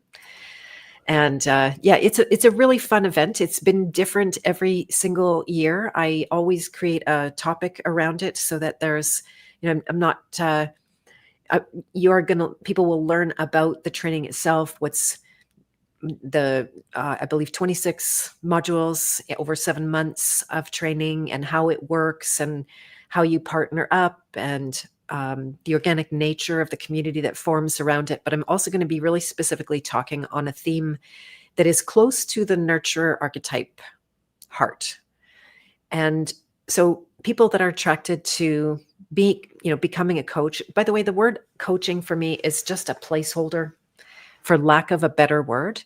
It's a kind of a rebel word, because it's a mostly unregulated industry, right? You can't call yourself a counselor. You can't call yourself a psychologist. You can't call yourself all kinds of things, because there's these industries will come along and say, no, we own that. Where nobody's been able to, oh, look, Michelle's been so kind to post a link for me in the chat. And then so it gives you a lot of freedom to be able to create your own iteration. That means it's a wild west in the coaching world. There are a lot of really crappy coaches. I forbid my coaches to call themselves life coaches. That's, to me, the most empty term there could ever be to describe the role. But so then the nurturer archetype is one that has a lot of pitfalls. It's very deep and expanded. It's a massive kind of a thing. And I bet you'll be able to hear this based on your work as well, how, most of us are damaged on the way into life, right? With parents that maybe don't have the capacity, the birth process itself being medicalized, and pregnant women traumatized and poisoned. And so we don't get a good start here. It gives birth to the nurturer archetype shadow, where right away children feel like they have to save their parents. Actually I had a specific vision of being born and believing that my mom had died and that I needed to save her, or my mom was dying and I needed to save her. So this is part of the fabric of our culture. So when people go into helping professions, they can do it with a whole lot of garbage, things that will take them out, take them down, burn them out, make them bitter, right? A lot of nurturers who otherwise would be beautiful, caring, open-hearted, compassionate, loyal people get cold, bitter, they say no a lot. And so this is the theme that I built the open house this year around. It's basically when you know saying no isn't enough. So good. I knew you would get it. I I do. knew- I'm obsessed with this. It's so great. It's That's so amazing. powerful. Even just like saying, I think that sentence out loud, you can't help but feel activated. And then just Yeah, the activation itself tells you something. Yeah, exactly. that's super cool. Your book from 2020 is called The Journey Code, or just Journey Code, right? Journey code. Yeah. hmm Have you found that in the last 6 years, I Oh think you've no. done. My book is called Journey. Pardon me. Journey code is the training. Oh yeah, okay, just Journey. A Oh, and lot then of there's journeys. an addendum, right? Like there's like a dot dot and then more to the Yeah. title. Yeah, it is a map of archetypes to find lost purpose in a sea of meaninglessness. Longest subtitle ever. Yes, but it's great, and it ties into my last question beautifully. Um, or my last two questions that go together. Do So you have you do you found mind? that the last. I'm sorry to interrupt, but do you mind because I cut myself off just Oh, sure. explaining the topic. So the when saying no isn't enough, maybe you're already folding forward. The what you need to know instead of thinking that saying no is a boundary, it's not a boundary, it's a stuck place, it's a shadow of the archetype. What you really need to know is the architecture of human behavior. And where do you study that is within yourself. So that's what my talk is about. I just wanted to finish my I got a two-parter there. Yes, no, beautiful. I think it would have tied in, but sorry to have interrupted you. No. Um, so this question, part one is in the last 6 years, things that are in that book, do you still agree with everything in that book, or has anything evolved that you would share differently now, say in your open house and in the course that you're offering? Yes and no.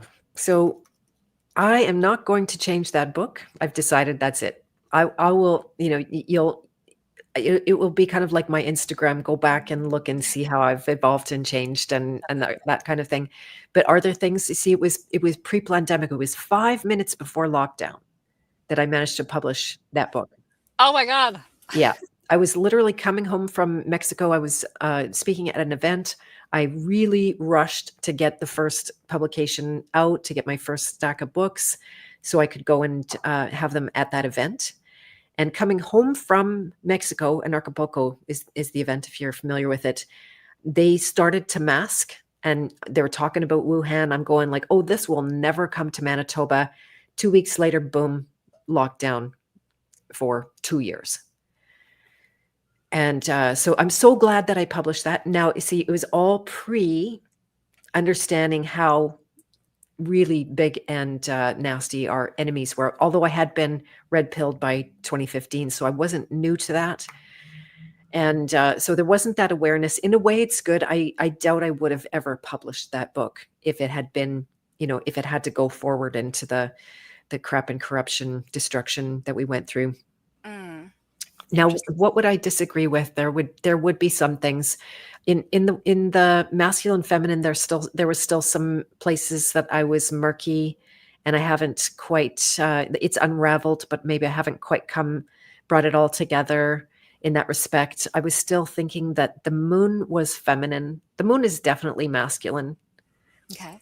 The sun is feminine. That's coming from the one of the alchemists that I've done some interviews with, and I'm friends with Benjamin Balderson.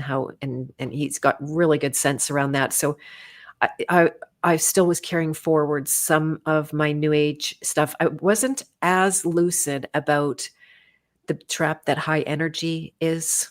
Now it's sort of like a drum I beat all the time, because it's very easy to get into the high energy and completely miss the low energy. Like I already knew that. It's a lifetime of a learning, or, since I survived learning this lesson, but I still was falling into some of that more new agey kind of stuff, I think, in there.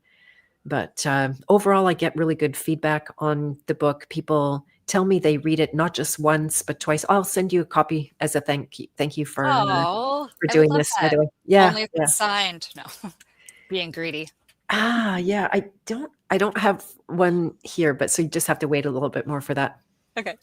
And And so, yeah, I get a lot of good feedback, but a student of mine pulled it out before a class the other day, and it's so well worn and it got all the like the crimps in the pages. And it's like, yeah, really cool. I actually had two people refer to it as their Bible. That's not to turn me into God or Jesus or anything like that. I But believe it though.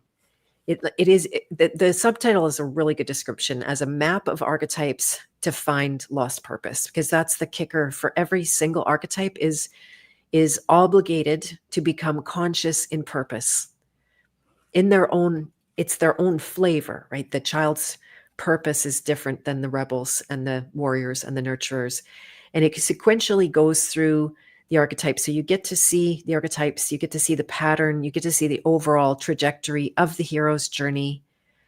And I tell my whole story through that, and a lot of stories to illustrate. So it's not just describing things. I give some case studies and I was much more oriented towards my business coaching than I am now. I still do business coaching, but I never tell anybody that I do that. That people usually just come to me, can you help me build a service? That's my main thing that I like to do. I'm not going to teach you how to sell widgets or do it. It's all like purpose or bust in that world.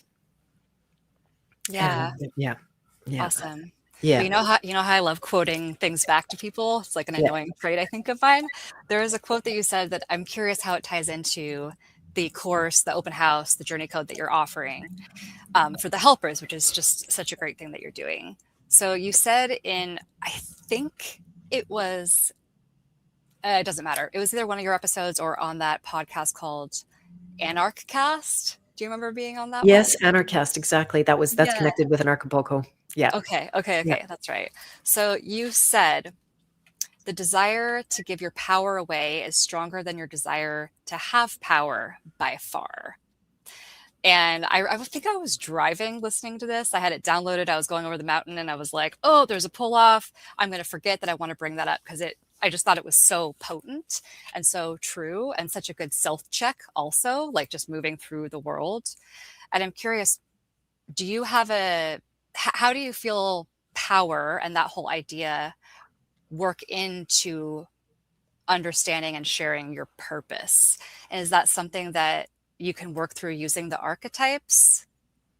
Or is that kind of like a sidebar? Does that question make sense? Yeah, I think I'm getting when it comes to power in particular is the subject. And I did actually create a course called Primal Power. Oh. And it's focused on the 5, what I refer to as primal archetypes. That's the child, the victim, the prostitute, the saboteur. I has to use eyebrows when I say prostitute, and the masculine, feminine. So 5 primary archetypes that are again forward in every single situation. Every other archetype is always going to be saturated with those. They are the life and death archetypes. They're the ones that you get confronted by. That's why, like the victim, for example, can feel more powerful laying on its back with the belly waiting to be eviscerated than they would feel to just simply pick themselves up and do what they can do. They actually feel more powerful. It's like the illusion of that, oh, people are going to come to save me. Someone's going to look after me. Oh, look, everybody feels sorry for me. Oh, that gets me a lot of attention when I'm wounded and calling myself a victim. So it's power is something that we get. There's a drug power, and then there's a foundational power of life itself. And this is much different. I remember giving birth to my son and getting a full taste of the power of life, really different than the power I had invented that was like being high and being full of pride, actually, and thinking I'm so great and I'm so powerful. Real power speaks for itself. And you could say power and freedom are the same as well, to be a word for what we can't really describe, but we can know. And so people feel better without power. Why? Because there's no responsibility. Actually, just wrote a big email about that. I don't get a single person coming through my door that isn't terrified of responsibility when it comes to being in a role where you're helping somebody gain their freedom. Mm. It's like, well, how could I be responsible for that? And that's part of the punchline, is that you can't. That's not your role, to go in and be the answerer and the solution bringer and the hero of their story and all of that kind of thing. And so people are often hungry to give their power away. That was brought home with my experience with the guru on the mountain, how so many people took so much abuse for so many years because they didn't want to step into being responsible for themselves, as long as the guru always told them what to do, where to be, and how to be. Then they never had to take any of that and work with their own power. So people are, the biggest fear is the power. The biggest fear is freedom. And we'll stave it off and take that poison of the fake power that people get off on. The Like, plastic power. plastic power is good. I like that. Nice. Yeah, I was just thinking also the prostitute that fears for their survival and will sell their soul in order to, if they're going to survive, right? That's the deal they make with the devil, to not have power. That seems safer, to sell your soul to the devil, right? Or the saboteur, it seems safer to shoot your own foot off than to take steps. And so it's good to have a breakthrough on that and to see the reality of it and feel the pain. You know, I'm so popular because I'm always promoting feeling pain. It's like, Yay! I know. I'm just everybody excited and cheering. Yeah, let's have a party, man. But there is magic in conscious suffering. This is the path. I've known this for a long time now. I'm just finally calling it that because of Gurdjieff's work. But I've always known it. You know, when I couldn't get out, there was no out. And I had to go in, and it meant waking up to a great deal of suffering. And that's when you grow. It shocks you when you see the way. When I saw the way I'm torturing myself, it's a shocker. It's like, oh, wow, I don't need to do that anymore. I can make a new choice. I can risk freedom. Yeah. I think it was Gurdjieff that said, this won't be a direct quote, but I'd rather fail on the path of freedom than be successful in avoiding. Couldn't agree more. Yeah. Yeah. I'm going to end this by asking you, in the present, knowing that things can always shift, what is your purpose? That's a fun question. So here we go. One more hour of talk. Yeah, exactly. I was just like in my mind. Yeah, what to say about it? I first of all, I want to be cheeky, and you know, so I do have a course called Find Your Sacred Purpose. It is part of Journey Code as well. Like that's the ultimate punchline of working through the archetypes. It's about finding, you know, its purpose is much more about what you're, or the path to purpose is discovering what's not you. Ooh, I love this answer. Yes. What's not authentically you. So it's, you know, it's kind of like the sculpture in the wood that the artist knows it's already there, can feel it, can sense it. And then you just start pulling away the wood that's not that sculpture. So that's a pretty good metaphor for purpose. And, you know, we're not given the, here's your purpose in any, I downloaded all this code, but I didn't know anything. I was more lost and confused than ever, and with the torture of knowing I have a purpose. Right? It's like, now I have to work for something. I can't just be lost and confused in no direction. I have to do this work of it. So it is a work. It's a thread that pulls throughout the entire life. So I can go back in my life and I see certain threads that have created this kind of a purposeful existence, from the first word of no, and how the rebel has always been part of my purposeful story. And it has expressed in a lot of different ways. And that's totally okay to me. That's why I'm not necessarily married to music, although I always want to go back to music. There's a singer in me, of course. Mm-hmm. I sing to everything. I hear a tone. I'm going to be singing to that. I still have yet. I have to follow through on singing to my electric toothbrush and my fan, and I brag about being able to do that, create joy and happiness through the weirdest tones and stuff like that. Harmonizing with the lawnmower. Yeah, this is my favorite fun fact about you, by the way. Right, exactly. And so you start to see, like, purpose. My purpose is very easy to see backwards when I look in my life, Okay. but it's blind when I look forward. Right. So what can I really truly say that's honest about it? I do have some clues. I am a professional breadcrumb hunter. And what would I define a purpose breadcrumb to be is when you, like, the ding, you ring the bell. And that doesn't even mean it's on path. It's just, it's a bell, and it'll cause me to go in a certain direction and to connect with a certain person, like Banjo Glass. You know him from Instagram. I've seen you guys both on my posts, and I think you've been liking him. What a beautiful soul. I don't know if you caught our interviews or not, but really, really worthwhile. And there was a ding there when I saw him, and we chatted a bit, just like you and I did on Instagram. I know I sound like an Instagram slut. I'm just talking to everybody in the background or something like that. And then he says to me, "My kids call me a king hero." And I'm like, breadcrumb. Alert. Yeah. Alert. And I'm like, well, I'd probably have to have you on for an interview. And then I didn't know him from a hole in the ground. I just knew that he could at least relate enough to the king hero thing to say that his son calls him that. But I followed the breadcrumb anyway, because I got such a strong ding on it.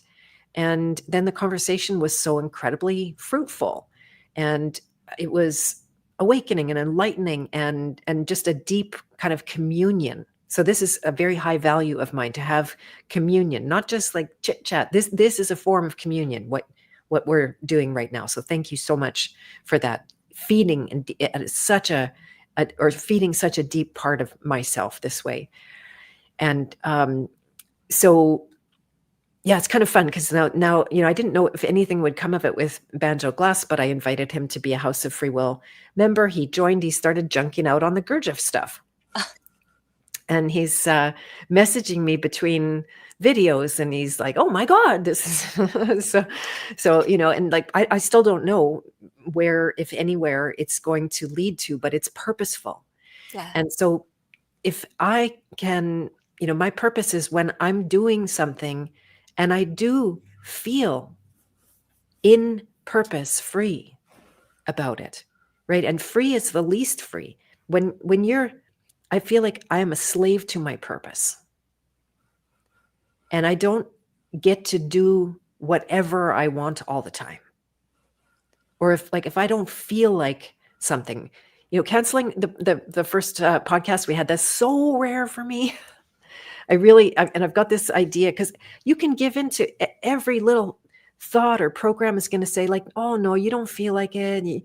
This is the reason you can't do that," right? Be gentle with yourself. Oh, exactly. The sophisticated self-care nurture bullshit kind of messages and stuff like that. So then, to the degree that I'm able to use my life purposefully, this is also another demystifying factor. And so that doesn't mean that everybody needs to be in, although self-employment is very conducive to purpose, because you're saying what you're going to be doing. That was what getting really sick in the corporate world made me determined. Like, I'll never be working in a over air conditioned, poisoned office again, even though it was a beautiful office. It was like lovely and nice furniture and brick walls, and maybe considered a good place to work, but it was bad for me. So I always get to choose. I have the remote control to the heat right here. When I'm too hot, I turn it on. Boom. Right. I know, right, exactly. So there is certain agency that comes when you have taken that level, because that's a big, it's not to put anyone down, but it's a level of slavery where someone sets your hours. Now I notice my son is somewhat addicted to it. He's putting 80 hours a week into a job. And then, there's been some suggestions around, tell me if this is too long of an answer, but this is some suggestions, well, you should be self-employed. And they have even thought about that. And they've been buying some equipment, maybe being able to do that work on their own. But you can see him back out because he knows the level of responsibility will skyrocket much higher than 80 hours. Like when you're fully responsible, everything comes down on you. He knows what his young boss goes through. And he's scared of that. He'd rather have the torture of not having his own, being able to make his own decisions in that way. Although he's not really, a crybaby by any means or complaining at all. So, there are stages. I actually did a really good diagram of the stages of purpose. And I didn't know at the beginning when I started doing that, there's different levels of purpose. The rebel's purpose is more about doing what you want and not having other people always telling you what to do. And that is a certain kind of purpose, but it's not the whole destination. So yeah, it ended up, of course, being mapped on the archetypes. How could it not be? Everything kind of, all the roads lead to the hero's journey. As they should. As Yeah. they should, right? Yeah. Yeah. Picking Is there something. anywhere that that diagram still exists that we could find? Yeah, I have never posted it, Okay. and but I can share it if you remind me. I will pull that out for you. Yeah, I And would love to. yeah, it's probably on my other computer as a PDF right now. But yeah. So then, yeah, I could talk for probably another week on my purpose. But thanks, that was nice. There's so Well, much thank to say. you. I know. Thank you so much for all of your sharings, your honesty, your awesomeness, your badassery. This was really fun for me. Is there anything else you want to drop in before we peace out for now? No, I have missed a bunch of chats, and I want to thank everybody for coming. It was really nice to have you. I'm not sure if Judy is a friend or a foe. Asking, is this gay? It's not that gay. Not very. Do you know Judy? I don't know. Okay, might be a troll. And forgive me if we're misunderstanding you, Judy. Then you can stand up for yourself. And thank you, Michelle, to reminding people to like, subscribe, and share, which I often do not remember. Jackie K hasn't been around. I hope she's doing well. She's usually my my coach in that arena. This is the link to the open house, so you can click that and sign up with your email. And we're going to be meeting live on Zoom at 2:30. It's going to go about 75 minutes. And thank you, Baptize in Fire, for that lovely comment. And it will be also recorded. So if you sign up, you won't be missing it if you can't be there exactly at that time. And yeah, so I'm an inventor. I've got the Alchemist going, getting deep into this subject. I really was, I'll say right off the top that I really am hoping to attract people that have got to that place where they already learned to say no, and they know that it's not the destination. They're feeling the pain of that. Now, it's not to put people down at all, but it is different than people think, and I don't mind being that dissenting voice. I was working with AI to edit my email that's going to go out tomorrow, and it actually kept strongly misinterpreting, because according to AI and all the pop psychology that it's drawing on, saying no is a boundary. And it's like, no, dude, I had to correct it 3 times. And it's like going, oh, so you're saying something really dramatically different than everybody else is saying. It's like, yeah, that's right. I like to teach AI. It's a strange kind of thing. Yeah. Yeah, I'm pretty sure AI could do my job after a while, say all the right things mechanically, not with life. And yeah, Canada, 800 wildfires. Everybody's got the smoke in Tennessee. They've got the smoke. And how are you guys doing there in upstate New York? We're okay for now. Good. Yeah, Good. this is the first clear sky day that we've had for weeks though. I mean, I walked outside this morning and I said, it looks like the 90s, and it has held strong all day. So thankful for that. Okay, fantastic. Yeah, we have a nearly blue sky. It's a little tingy of smoke. We haven't had bad smoke to breathe. Other years it's been horrendous, like literally days and days and days where you just don't go outside in the summer, which is tragic for Canadians. So we've been lucky just with the direction. I know that, like Michelle said, more than 800 wildfires. I think that was last week or even the week before. And yeah, so it's crazy. They're burning the world down. I heard now both France and Italy are on a lot of fire. That's age old. Like they burned down the villages in my ancestors' homes, burned to the ground. Food supplies burned to the ground. Like they just no. That's a big trick up their sleeve. Not very Hmm. sophisticated. No, pattern. Easy pattern. Yeah, Easy pattern. yeah, sick pattern. Yeah. So I hope I'm not keeping you. But Michelle No. asked, was Groundhog Day credited to Gurdjieff? It is based on Gurdjieff's work. I'm sure you know that film, Groundhog Day. Oh, duh. Yeah. Yeah, how can you not, eh? Yeah, yeah, yeah, it's so cool. I remember being, mildly annoyed by that movie when I first saw it as a young I was pretty young. I think I even saw it on a flight to India one year, if my memory serves. I often don't remember why I saw something, but, yeah, so that's it. We Groundhog Day, it's become literally an expression for that reason. It's just so darn true. And, thank you, Michelle. She shared my link to Spotify. You can find my music there and on iTunes and a bunch of other places that it is uploaded to. And she called me the Demon Slayer. I did become a Demon Slayer. Um, let's see. So yeah, everything it looks like good to go. And yeah, it was a severe betrayal to get stabbed like that. Definitely put a bad taste in my mouth when I left that office. Very betrayed. And Mike, good to have you here. Thanks for being here. And Marisa, would you like to share more about your work and how people can take you up on doing what like you're doing readings and sessions with people as well, correct? Yeah.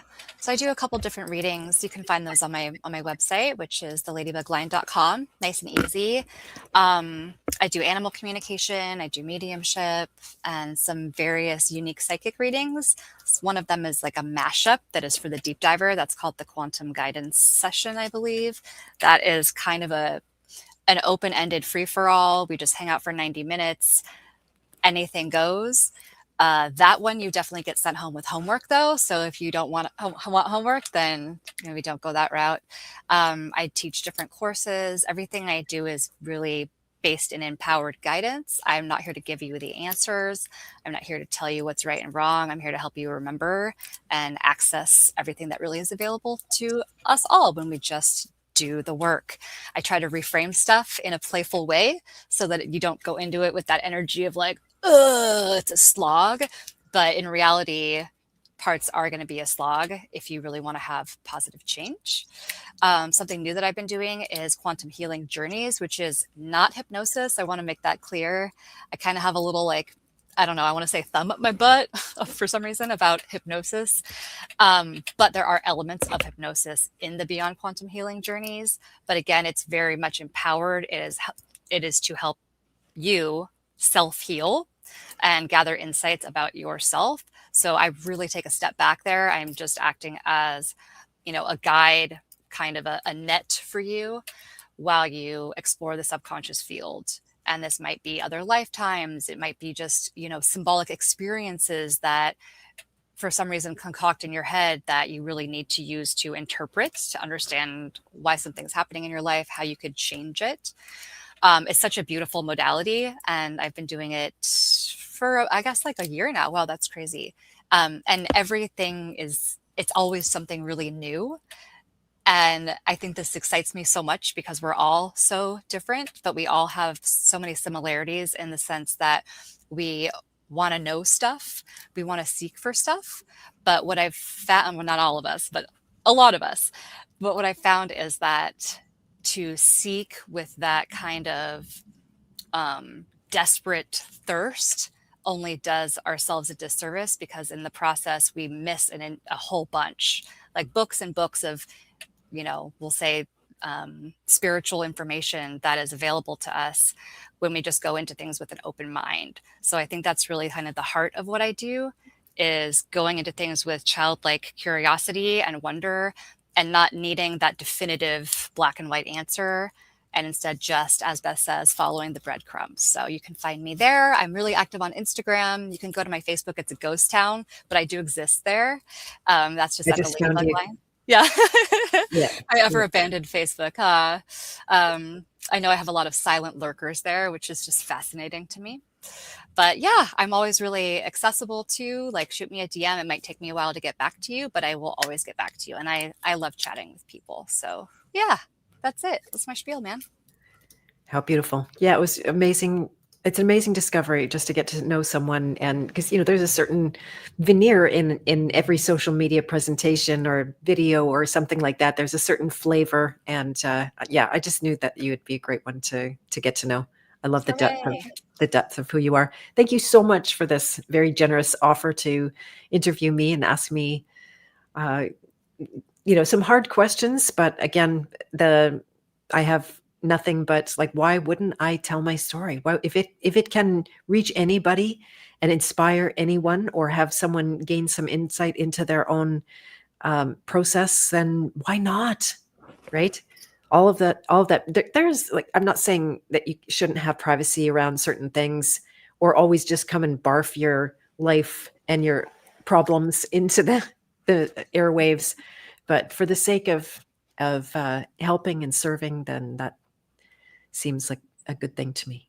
Yeah, I agree. I agree completely. Bang on, as you would say. So thank you for saying yes when I brought this. This is like a little secret dream of mine that lives in my heart to just podcast hop and interview hosts on their own show. So I didn't even intend to ask you. It just was coming out of my mouth and I was like, oh no, it's happened.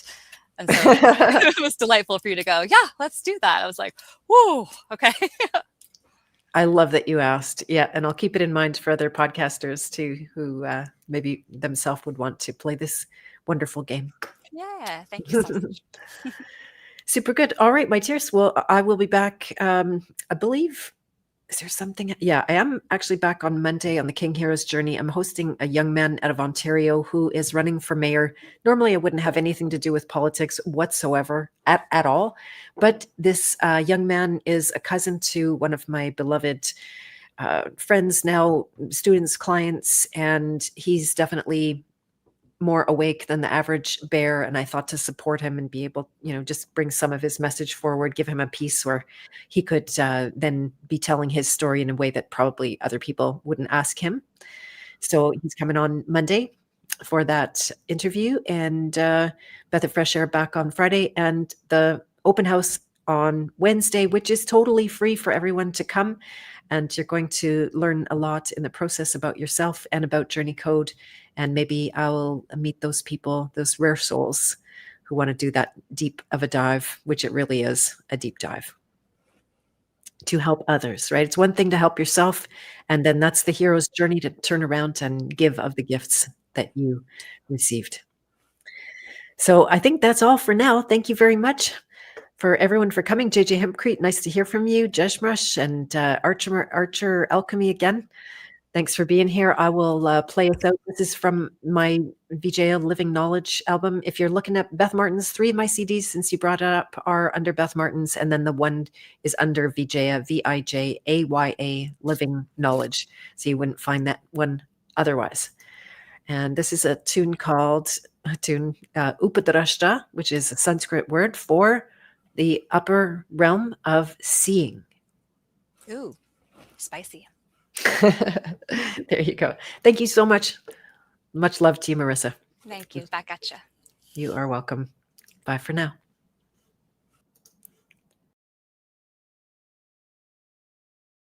Oh, my true guide, Lord and supporter of all, forever free from identity.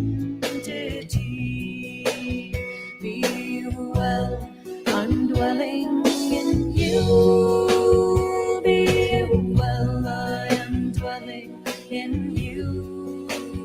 Be well, I am dwelling in you.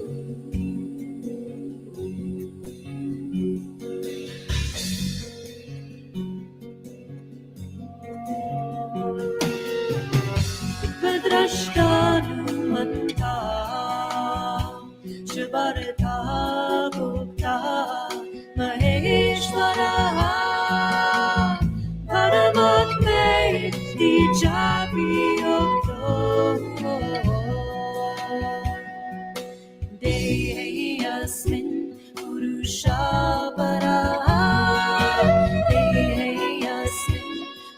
shine.